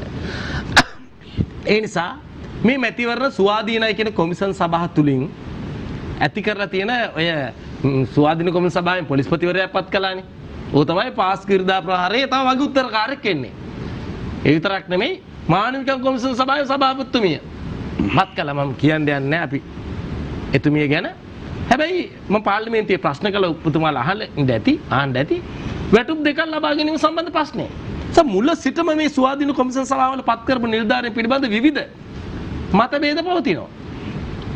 දැන් ඒ නිසා මේ ස්වාධීන කොමිසම් සභාව මැතිවරණ කොමිසම හොයවා මේ අය ඊටම පක්ෂග්‍රාහී වැඩපිළිවෙලක් යටතේ කටයුතු කරන බව පේනවා. නිසා මැතිවරණ කොමිසමට තියෙන්නේ නිසි පරිදි මැතිවරණය පවත්වන්න දැන් ශ්‍රේෂ්ඨ අධිකරණ දීලා තියෙන ඒ උපදෙස් අනුව. මැතිවරණ කල් දාන්න මැතිවරණ කොමිසමට බෑ. සෞඛ්‍ය අංශයේ නිලධාරීන්ගේ උපදෙස් අරගෙන මැතිවරණ පැවැත්වීම සඳහා තමයි ජනතාව ඒ ආයතන නඩත්තු කරන්නේ. මැතිවරණ කල් දාන කොමිසම් සභාවක් නෙමෙයිනේ. සාධාරණ මැතිවරණයක් තියන්න. ඒක නිලධාරීන් පක්ෂග්‍රාහී කොමිසමක් කියලා තියෙනවා. දෙවෙනි කාරණේ මෙතුමන්ට උත්තර දෙන්න ඕනේ. මේ සහල් මාපියාවක් ගැන කතා කරනවා, සහල් ප්‍රශ්නයක් ගැන කතා කරනවා. ඉතින් මේ රටේ 2014 වෙන විට රියල් අපි සහලින් ස්වයං පෝෂණය වෙලා තිබ්බේ. සහල් අතිරික්තයක් අපේ රටේ තිබ්බා. මෙතුමලා ඒ කාලේ හුරේ දැම්මේ රනිල් වික්‍රමසිංහ මහත්තයාත් මත්තල වී ගබඩා කළා. ගුවන්තොටුපළේ ගබඩා කළා. අද අපි සන්තෝෂ වෙන්න ඕනේ. ඒ තමයි අද කොරියාවට අදත් අපේ රටේ පිරිසක් ගමන් කරනවා. තරුණ පිරිසක්. ඒ ගමන් කරන පිරිස යන්නේ මත්තල ගුවන්තොටුපළේ. හාල් ගැන එක කිව්වා. ඔව්. දැන් ඒ නිසා ඔය මේ රටේ තිබ්බ ස්වයංපෝෂිත ආර්ථිකය පසුගිය වකවානු තුල කඩාවට්ටල් දැම්මා. විනාශ කරලා දැම්මා. කුෂිකර්මාන්තය සම්පූර්ණයෙන්ම නැති කරලා දැම්මා. එහෙම තමයි සැලකුවේ. දැන් අපේ රටේ ඉදිරි තව මාස දෙකක් ඇතුළත අපි දන්නවා අපි විශාල කුෂිකාර්මික ප්‍රබෝධයක් ඇති කළා. සෞභාග්‍ය ආර්ථික වැඩපිළිවෙලක් ක්‍රියාත්මක කළා. ගෙවතු වඩා වැඩසටහනක් ඉදිරිපත් කළා. මේ දේශපාලන නායකයෝ නෙවෙයි ස්වේච්ඡාවෙන් මේ රටේ තරුණයෝ වග ඔබතුමා කියූප එකට ඊයේ පෙරේද බැසිල් එමතුමා කියනවා මේ රටේ අපි විශ්වාස කරන නැත්ත වෙන්නේ නැති වැඩිම සහල් නිෂ්පාදනය කරලා තියෙන්නේ පහුගිය වසරේ මෙට්‍රික් ටොන් ලක්ෂ 40 ලක්ෂයකට ආසන්නයි මෙට්‍රික් ටොන්. ඒතකොට එච්චර ලොකු හාල් ප්‍රමාණයක් මේ රටේ නිෂ්පාදනය වුණා කියන්නේ හාල් වලින් ඔබතුමාලා ස්වයංපෝෂිත වුණා කියමු. ප්‍රශ්නේ තියෙන එක නෙමෙයි. ඒ සහල් ටික මිලදී ගන්නේ 12 දෙනෙක් අතර. ඒ 12 දෙනාට ඕන විදිහට ඔබතුමාලා නටවන එක ඉස්සරත් වුණා අදත් වුණා. ඒක තාමත් නතර කරන්න බෑ කියන එක තමයි ප්‍රශ්නේ. ඒකට තමුන්නාසලා චෝදනා කරනවා හමුදා නිලධාරීන්ට. තමුන්නාස චෝදනා කරනවානේ. තමුන්නාස චෝදනා කරනවා පරිපාලන සේවය හමුදා නිලධාරීන් එවැනි තනතුරු වලට පත් කිරීම පිළිබඳව තමුන්නාසලාගේ තරත්තම චෝදනා කරනවා. අද හමුදා ප්‍රධාන නිලධාරීන් හරහා රජයේ වී මිලදී ගැනීමේ වැඩපිළිවෙලක් ක්‍රියාත්මක කරනවා. ඒ නිසා මේ අස්වැන්න ඉදිරි කාල පරිච්ඡේදයේ අපේ රටට ලැබෙනවා. වැඩිපුර තව අස්වැන්න ලැබෙනවා. ගෙවතු වගා වැඩසටහනක් යනවා. ඒ නිසා අපේ රටේ වී ගොවිතැන කරන ජනතාවට සහනයක් සපයන්න ඕනේ, නිශ්චිත මිලක් දෙන්න ඕනේ. රුපියල් 50ක අවුම් මිලක් දෙන්න ඕනේ. ගොවි ජනතාවත් පාරිභෝගිකයා දෙකම ආරක්ෂා කරන වැඩපිළිවෙලකට රට ගමන් කරන්න ඕනේ. ඔබතුමාගේ වගාව වැඩසටහන හොඳයි. දැන් ගෙවත්තේ හැමෝම වගා කරාම දැන් ගොවිනුත් ආරක්ෂා කරන්න කියනවනේ. දැන් ගෙදර දැන් කිව්ව මම ගෙදර හදාම මම ගෙදර තියෙන එක ගත්තම පොළට යන්නේ නැත්තම් පොළට එන්නේ ගොවියාගේ දේ නම් ඒ ගොවීන්ගේ දේ අලෙවි කරන්න අවශ්‍ය වැඩපිළිවෙල මොකක්ද කියන එකත් පැහැදිලි කරන්න. නෑ පළමුවෙන්ම කියන්න ඕනේ චමින්ද මන්ත්‍රීතුමා ඔබතුමා ගොවි ජනතාව ඉන්න ප්‍රදේශයක ඉන්න ජනතාවක් නියෝජනය කරන මන්ත්‍රීවරයෙක්. ඒ නිසා මේ වගේ නියඟයක් මේ වගේ අවසංගත රෝග තත්ත්වයක් මේ වගේ ආර්ථික කඩාවැටීමක් හමුවේදී රටකට කරන්න පුළුවන් වෙන්නේ තමුන් කන බත් ටිකට විහිළු කරන එක අපහාස කරන එක කුචිකර්මාන්තයට නිඳා කරන එක වගුරු බෙන් ගොඩ කරන විහිළු අපහාස නෙමෙයි මම කිව්වේ ඔබතුමාලාගේ වැඩපිළිවෙල මම යහන්නේ. පළමු වැඩපිළිවෙල ගෙදර වගා කරාම දැන් ගොවියා ආරක්ෂා කරන ක්‍රමය කියන්නකෝ. අවශ්‍ය දේ නිෂ්පාදනය කර ගැනීම. ගොවියා ගැන මම කිව්වේ ඒ ප්‍රශ්නේ අපිට තියෙනවා. ඉස්සර මන්ත්‍රීතුමා අපේ ගොවීන් තොගපොළට ආපුවම විකුණ ගන්න බෑ. ඒ එළවලු ටික විකුණ ගන්න දෙන විදිහ හදලා දෙන එකේදී මම අහන්නේ. Tamanගේ ගෙදර අපි හැමෝම වවා ගත්තට පස්සේ ගොවියා විහිළුවට ගත්තට මං විහිළුවට ගන්න නැහැ කියලා. අනිවාර්යයෙන්ම මේ කෘෂි නිෂ්පාදන අතිරික්තයන් අපනයන වැඩසටහනකට රට ගමන් කිරීම පිළිබඳව වැඩ පිළිවෙලක් රජයේ විදියට තියෙනවා. සියලුම මේ රටට ගෙන්නුවා ඉඟුරු ටික, කහ ටික, අනිකුත් සුළු අපනයන භෝග විවිධ ද්‍රව්‍ය අපි නිෂ්පාදනය කරන ද්‍රව්‍ය, ගොවිය නිෂ්පාදනය කරන ද්‍රව්‍ය ඔක්කොම පිටරට ගෙන්නුවා. දේශීය ගොවිය විනාශ කළා. ඔය කියන ඔබතුමාලා බදු වැඩි කළයි කියලා කියන කොට්ටාස මොකද්ද? ඒවා මේ රටේ නිපදවන්න පුළුවන් සමහර දේවල්. හදන්නකෝ. ඒ නිපදවන්න පුළුවන් සමහර දේවල් පිළිබඳව තමයි ගොවියට සහන ලබා දෙන්න තමයි තමුන්නාසලගේ පළාතේ අස්සන්න එනකොට ඒ කාලේ පිටරටින් ගෙන්නනවා ලූණු එහෙමයි. අර්තාපල් තමුන්නාසලගේ පැත්තේ පළදාවෙන් දවස්වලට ඉන්දියාවෙන් ලූණු අර්තාපල් ගෙන්නනවා. මොකද්ද මේ රට? තමුන්නාස කියන්නේ ඒක කරන්න කියලාද? ඒ නිසා ගොවියව ආරක්ෂා කරන්නම් ආනයන සීමා කරන්න ඕනේ.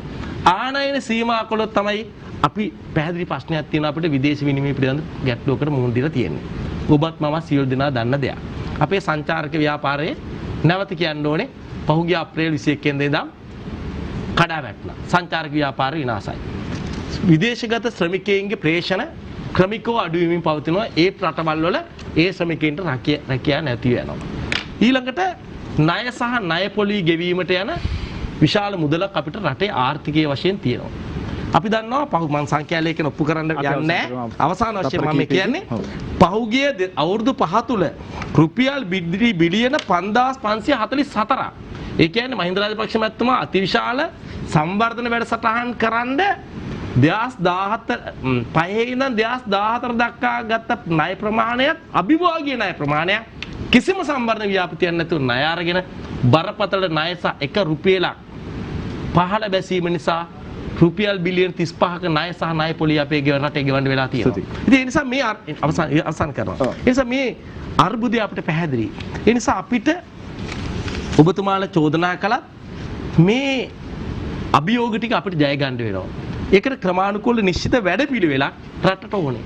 ඒ වැඩපිළිවෙල නිවැරදිව කළමනාකරන බව අපිට සක්සුදාසේ පැහැදිලි වෙනවා.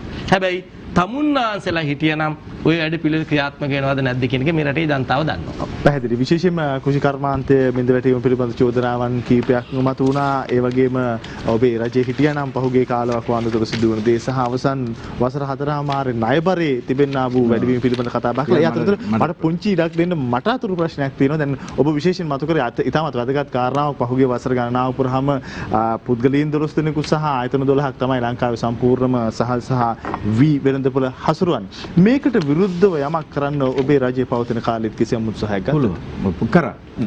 මම ඒක තමයි කියන්න උත්සාහ කරේ. මට පියල් පොඩි වෙලාවක් දෙන්න. ප්‍රශ්න ගොඩක් ආවා. මම මේ ටිකට උත්තර දෙන්න ඕන. එකක් තමයි මම මේ වෙලාවේ අමතක වෙන්න ඉස්සෙල්ලා කියනවා මේ ඔබ මේ ඉන්න මන්ත්‍රීවරුන් මම අපේ මధుර නගරාධිපතිතුමා ආශ්‍රයනකොට අපි විශ්වාස කරන එතුමාත් තරුණයෙක් විදිහට මේ රටේ ඇත්තට මූණ දෙන නායකයෙක් විදිහට නාගදර ඉස්සරහට යන උත්සාහ කරනවා. සිරමන්තුමාගේ පාර්ලිමේන්තුවේ අපේ සහෝදරයෝ අපි දන්නවා එතුමා ඇත්ත වෙනුවෙන් පෙනී හිටියා.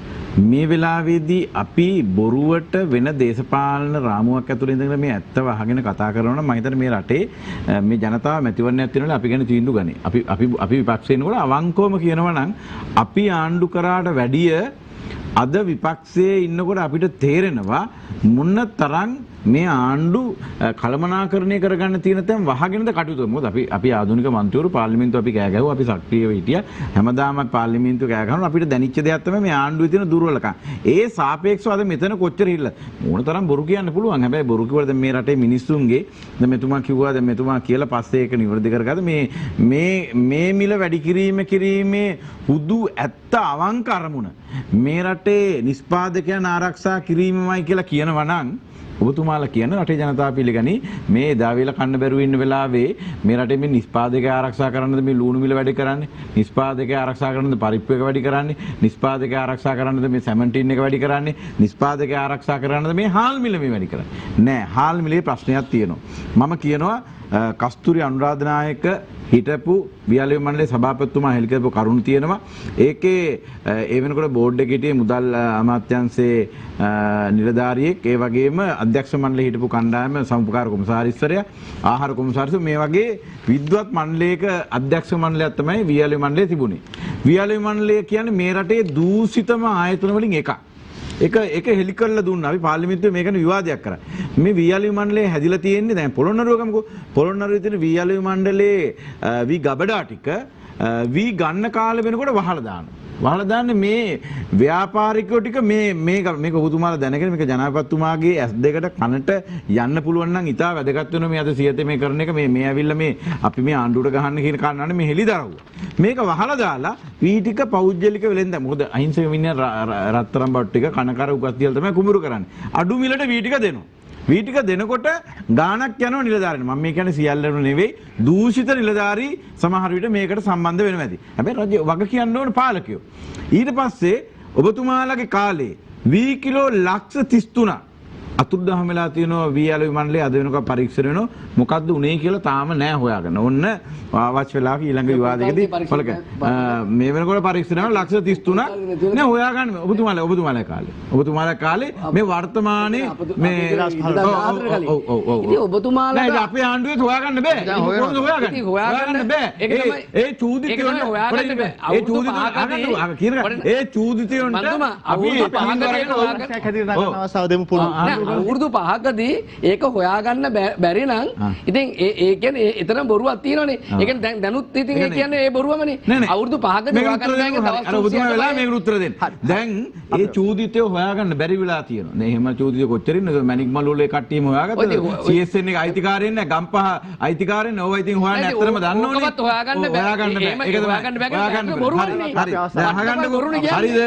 බොරුද කියන එක රටේ ජනතාව එතකොට මේ වියලි මණ්ඩලයේ 4 දෙනෙක් අනේ මේ මගේ බොරුව කියන්න දෙනකො ජනතාවට 4 දෙනෙක් මේ රටේ අයින් කරලා දෙන වියලි මණ්ඩලයේ ප්‍රධාන නිලධාරී. කවුද මේ බෝඩ් ඩිසිෂන් එක. හැබැයි ආපු ගමන් අලුත් සභාපතිවරයා ඒ පත්තින් ටික දෙනවා. ආපු ගමන් ඒ පත්තින් ටික දෙනවා. එතකොට මුකුන්ද හොරු මුකුන්ද බේරුවේ කියන එක මේ රටේ ඡන්ද. වියලි මණ්ඩලය ඊට පස්සේ මොකද්ද කරන්නේ? අර වී ගන්න එක වහලා තියලා ඉවර වෙලා අහිංසක මිනිස්සුන්ගේ ඔන්න වියලි මණ්ඩලයේ ගබඩා ටික අරිනවා. හරි ඊට පස්සේ අර ව්‍යාපාරිකට වී විකුණන කොහාටද? අර වැඩි මිලට පාලන මිලට ගබඩා වියලි මණ්ඩලෙ. මේ මාපියාව නවත්ත ගන්න හැකියාවක් තිබුණේ නැහැ. ඊළඟ එක අද වෙනකොට දැන් මේ කියන කාරණා මේක නවත්ත ගන්න බැරුණා. නේද? අපි මම කිව්වේ අපේ සභාපතිතුමා කරපු එක වර්තමාන. ඉතින් ඒ නිසා දැන් මේ කියනවා නම් මේ නිෂ්පාදකයා ආරක්ෂා කරන්නද නැත්නම් ඩඩ්ලි සිරිසේන මහත්තයාට බයේද කියන එක රටේ ජනතාවට මං හිතන්නේ බාරයි තීන්දුව කරන්න මේ වෙච්ච සංදර්ශන ටිකත් එක්ක. ඊළඟට කියන්න ඕන කාරණාව තුන දැන් මේ වෙලාවේ කියනවා ව්‍යවසායකයන් ආරක්ෂා කරන්න ඕන ව්‍යවසායකයෝ එන්න අපි දැක්ක මුළු ලංකාවේ තියෙන සියලුම විද්‍යුත් මාධ්‍ය එකතු කරගෙන ඉවෙලා ඔබතුමාලාත් හිටියා මේ වැඩසටහනක් කරා මේ ව්‍යවසායකයෝ නිර්මාණය කරන්න. හැබැයි මේ රටේ ව්‍යවසායකයෝ ඉතිහාසය ගන්නකොට සෙලුන්කෝ සමූහ ව්‍යාපාරය කියන්නේ මේ රටේ මම හිතන්නේ ආයතන 450 තිබිච්ච ආයතනයක්. එතුමා ඒක හිටපු මේ සභාපතිවරයා ප්‍රකාශයක් කරනවා අපි ඒ ගැන කතා කරන්නේ නැහැ. නමුත් මේ ඊයේ පෙරේදා කිසිදු තැකීමක් කරන්නේ නැතුව ද ෆිනෑන්ස් කියන මේ රටේ අවුරුදු 60ක් පරණම මූල්‍ය ආයතන එකපාරටම වහලා දානවා. මේ ආයතනේ වහලා දාන්න මොකද්ද මේ රජය හේතුව කියන කාරණාව ජනතාවට එලි කරලා නැහැ. දැන් අපි කියන 2008 වර්ෂයේදී මහින්ද රාජපක්ෂ ආණ්ඩුව මේක පවර ගන්නවා මේකේ මූල්‍ය අර්බුදයක් තියෙනවා කියලා. ඒ වෙනකොට වත්කම් තියෙනවා රුපියල් මිලියන 1450. ඒ 1450ක් එක බාර දෙන කාටද? මේ රටේ මූල්‍ය ආයතනයේ පාලනය කරන මහ බැංකුවට. ඒක මහ බැංකුවට බාර දීලා මහ බැංකුවේ නැත්නම් ඒ රජයන් තමයි මේකේ අධ්‍යක්ෂක මණ්ඩල පත් කරගෙන යන්නේ. ඒ අධ්‍යක්ෂක මණ්ඩල තමයි තීන්දුව ගන්නේ. ඒතර මේ රටේ මහ බැංකුව පාලනය කරගෙන මේ ආයතනයේ යම් ගැටලුවක් කළා මීට මාස දෙකකට ඉස්සෙල්ලා. අවශ්‍ය නම් වීඩියෝ එක තියෙනවා. අග්‍රාමාත්‍යතුමාගේ ප්‍රධානත්වයෙන් හිටපු අජිත් නිවාඩ් කබ්‍රාල් මැතිතුමා කියනවා නෑ මේකේ අවදානමක් නෑ අපි හොඳ තීන්දුවක් ගන්නවා කියලා එක පාරට වහලා දානවා. ඒතොර මොකද්ද මේ රටේ මූල්‍ය අඩුම තරමේ බැංකුව ගිහිල්ලා ඉවර වෙලා මුදල් තැන්පත් කරන තැන්පත්කරුට තියෙන සහතිකය මොකද්ද? මේ ආණ්ඩුවේ යටතේ තියෙන. ඒතොර අපි ලංකා බැංකුව මහජන බැංකුව ගැනත් විශ්වාසයක් නැති වෙන තරමට අනියත බියක් හැදෙනවා. ඒ නිසා අපි කියනවා ආණ්ඩුවට මේ වගේ පල් වැඩ කරන්න එපා. මෙරට අහිංසක මිනිස්සු මේ වගේ රැකියා දහස් ගානකින් දොට්ට දාන්න කිසිදු පදනමක් නැතුව තමන්ගේ තියෙන හොර මේ රටේ පවුලට සියල්ල එකතු කරගන්න ඕන කියන අරමුණත් එක්ක අද CSN එක ඇරලා තියෙනවා. මෙතුමා කිව්ව මම අවසන් කරනවා. CSN එකේ මොකක්ද උනේ? එදා තරංග පිළිබඳ ප්‍රශ්නයක් කළා, සංඛ්‍යාත පිළිබඳ ප්‍රශ්නයක් වෙලා ජනමාධ්‍ය අමාත්‍යාංශයේ ලේකම්වරයා ගිහිල්ලා උසාවියට කිව්වට පස්සේ තමයි මේක වහලා දැම්මේ. වර්තමාන ලේකම්වරයා කියනවා අපි ඒක සෙටල්මන්ට් එකට ආවා කියලා. ඒතර ඒ සෙටල්මන්ට් එකට ආවිලා දැන් මේකට අයිතිකාරයෝ ඉන්නවා. එදා අයිතිකාරයෝ හිටියේ නැහැ. අපි මේ රටේ ජනතාවට කියනවා මේ අනතුරු දැන් ළඟ තියෙනවා. අපි හිතුවා ගෝඨාභය රාජපක්ෂ මහත්තයා මහින්ද රාජපක්ෂ මහත්තයට වැඩිය වෙනස් කියලා. අපි කියනවා කිසිම වෙනසක් නැහැ. රූපයෙන් විතරයි පොඩ්ඩක් වෙනස් වෙලා තියෙන්නේ. මේ රටේ 2015 ඔබ පරාජය කරපු ඒ දරුණු දේශපාලන පෞල් ව්‍යාපාරය මේ රටේ ප්‍රජාතන්ත්‍රවාදය අහිමි කිරීමේ ව්‍යාපාරය නැවත හිසෝසොල තියෙනවා. ඒක වැඩි කල යන්න ඉස්සෙල්ලා ඔබට තේරෙනවා. ඒ නිසා මේ රටේ ජනතාවගෙන් අපි ඉල්ලීමක් කරනවා කරුණාවෙන් මේ රටේ අහිංසක මිනිස්සුන්ගේ නාමයෙන් හොඳට තීන්දුව తీරන ගන්න කාලයක් තමයි ඉදිරිය දෙන්නේ කියන්නේ. විශේෂයෙන්ම සංවාදයේ අතරතුර මතුවන තර්කවලදී ආයතන සහ පුද්ගලයන්ගේ නම් සඳහන් කිරීමේදී මේ සංවාද මණ්ඩපය තුල නැති එය සඳහන් කරන්නාගේ වගකීම් බව අප විශේෂයෙන්ම වටේට ප්‍රවිෂ්ඨ වන්නේ. අවසන් වටේ තුල විනාඩි 2ක කාලයක් ලැබෙන්නේ. ඒ වගේම අප ආපස්සට තමයි ගමන් කරන්නේ මේ තර්ක වටේ මේ වටේ තුලදී අදහස් දැක්වීමේදී. ඒ අදහස් දැක්වීම විශේෂයෙන්ම අලුත් කරුණු එකතු කිරීමට සහ අතුරු ප්‍රශ්න නැගීමෙන් අමතරව නැගුණා වූ ප්‍රශ්න වලට පිළිතුරු දෙමින් ඒ වගේම කතා කළ සමස්තය ඒකාරාශී කරන්න තමයි අපි අවසර සලසා ගන්නේ. බදුල්ල දිස්ත්‍රික් හිටපු පාර්ලිමේන්තු මන්ත්‍රී චමින්ද විජේසිරි එමෙතුමට ආරාධනා කරනවා. ඔව් අපි කියන්නට ඕනේ තමයි මේ ආණ්ඩුව සෞභාග්‍යයේ දැක්ම පොත පෙළන්න හැදුවට ඒ පොතේ ලියපු කරුණුවත් අද ක්‍රියාත්මක කිරීම සඳහා ආණ්ඩුවට නොහැකියාවක් තියෙනවා කියන කාරණේ ඒක රටේ ජනතාව දන්න. ඉතින් ඒක නමට සීමා වෙච්ච යෝජනාවලට සීමා වෙච්ච ක්‍රියාවට ගැන්වෙන්නේ නැහැ කියන කාරණේ අද විවාදයේ තුල අපි පැහැදිලිව තේරුම් ගත යුතු කාරණයක් කියන කාරණේ කියනවා වගේම අනිත් එක කියන දේ නොකරන ආණ්ඩුව. ඒ වගේම පැහැදිලිව කිව්වොත් සෞභාග්‍යයේ දැක්ම පොත පෙළා ගනිමින් පිටුපසින් තමන්ගේ සුපුරුදු හොරකම් ටික ඔවුන් හොරකම් කරලා රාජ්‍ය සතු කරපු දේපොළ ටික නැවත වතාවක් ඔවුන් සතු කරගැනීමේ වැඩපිළිවෙලක නියැලෙනවා කියන කාරණේ පැහැදිලි වෙනවා කියන කාරණේ රටේ ජනතාවට මේ වෙලාවේ අපිට පැහැදිලිවම බුද්ධිමත්ව තේරුම් ගන්නයි කියන කාරණේ මේ වෙලාවේ අපි යෝජනා කරනවා.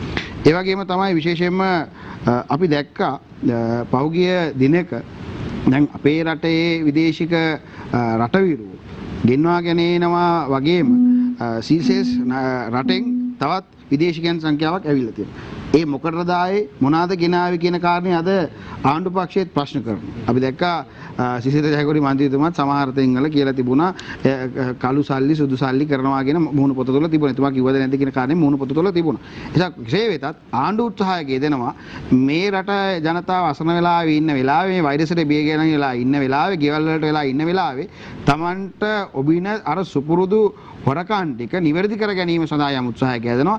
ඒක වළක්වා ගැනීම සඳහා කළ යුතු කාර්යභාරය සමගි ජන බලවේගයේ නියෝජනය කරමින් රට ගලවා ගැනීම සහ රටේ ජනතාවට අවශ්‍ය සහන සහ රට ඉදිරියට ගෙනියන්න පුළුවන් වැඩපිළිවෙල ඉදිරියේදී අපි ක්‍රියාත්මක කිරීම සඳහා කටයුතු කෝට්ටේ නගර අධිපති නීතිඥ මధుර හිතාන්ගේ මහත්මයාට ආරාධනා කරනවා.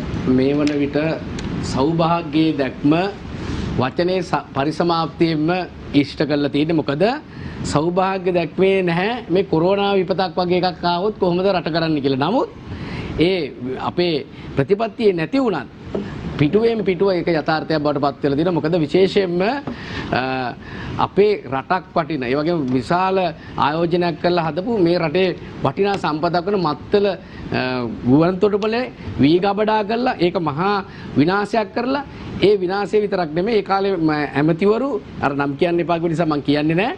ඇමතිවරු වී වගා කරන්න එපා වෙන භෝග වගා කරන්න කියලා කිව්වා. මේ මුදල් අමාත්‍යාංශයට සම්බන්ධ ඇමතිවරු.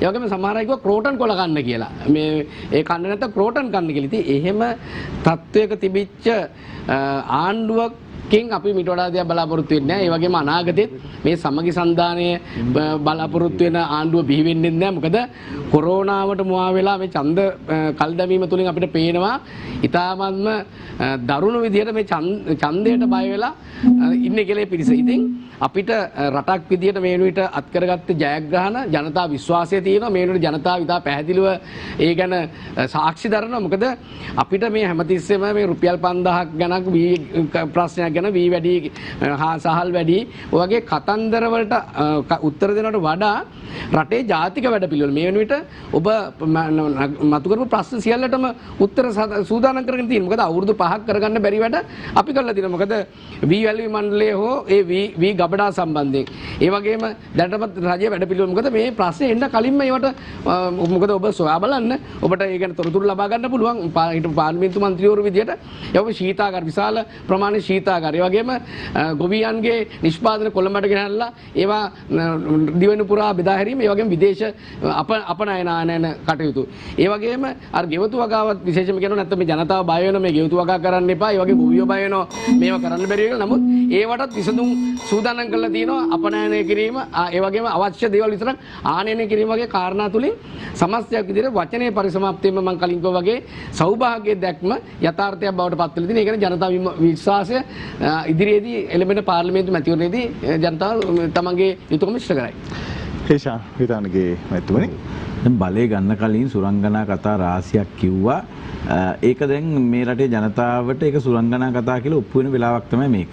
දැන් ඕනෑ තරම් මේ පහුගිය දවස්වල ඔබ දකින්න ඇති යුද හමුදා නිලධාරීන්ට සුවවිරුවන් කියලා වෙලා අපේ වෛද්‍ය ක්ෂේත්‍රයේ නිලධාරීන්ට ඊටාම ආදරෙන් කතා කරා. දැන් මේ ඊයේ ඔබ දකින්න ඇති මේ රටේ මාධ්‍ය තුලින් පෙන්නුවා දඹුල්ල රෝහලේ මේ හෙද නිලධාරිනියන් උද්ඝෝෂණයක් කරනවා. මේ උද්ඝෝෂණය මොකද්ද?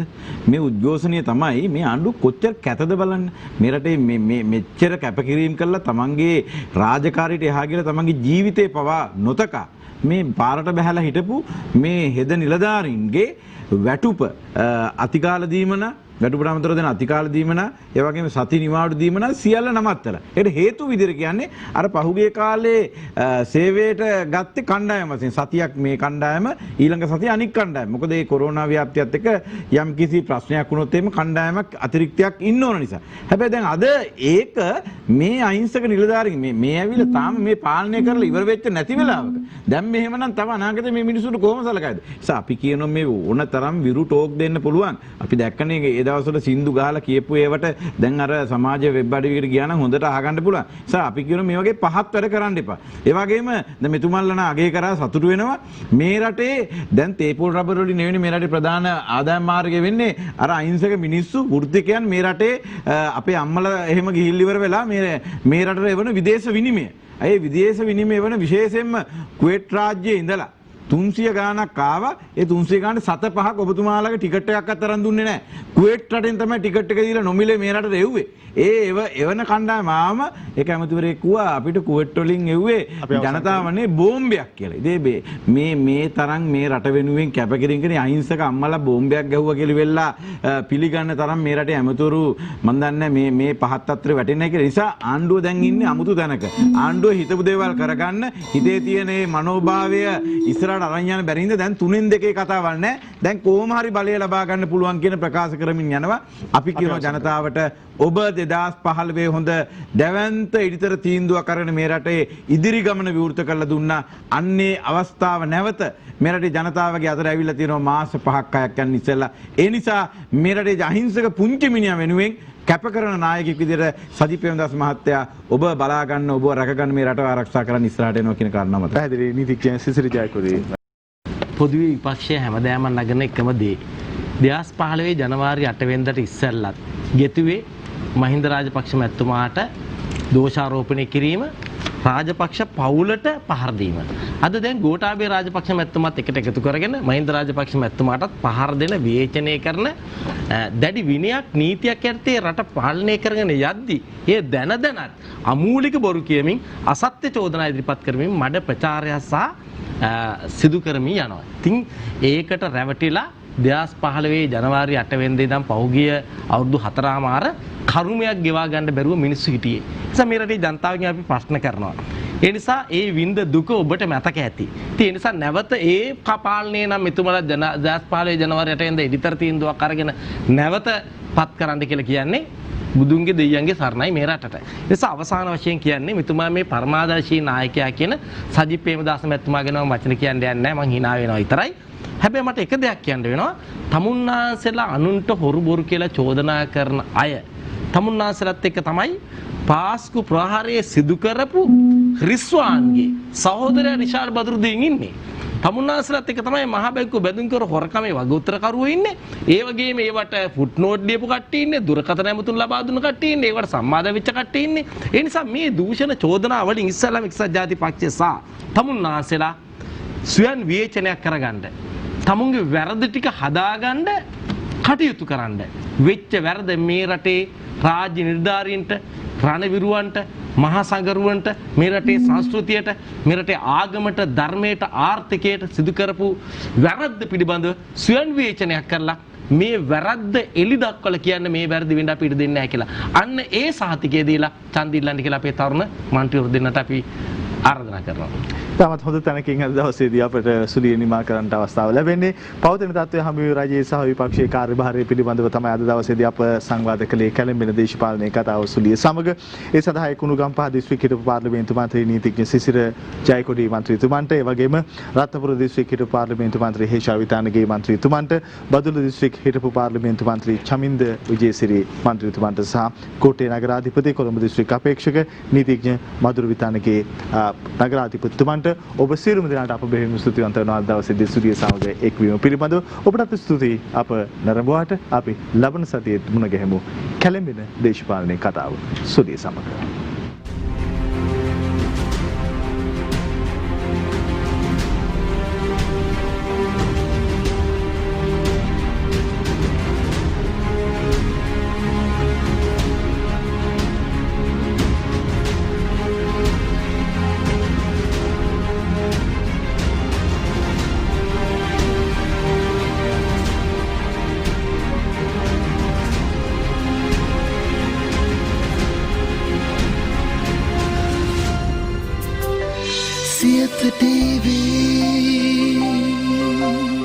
දිනපතා අලුත් වීඩියෝ සහ ප්‍රවෘත්ති නැරඹීමට ඉහත බටන් එක ක්ලික් කර සියත TV සබ්ස්ක්‍රයිබ් කරන්න.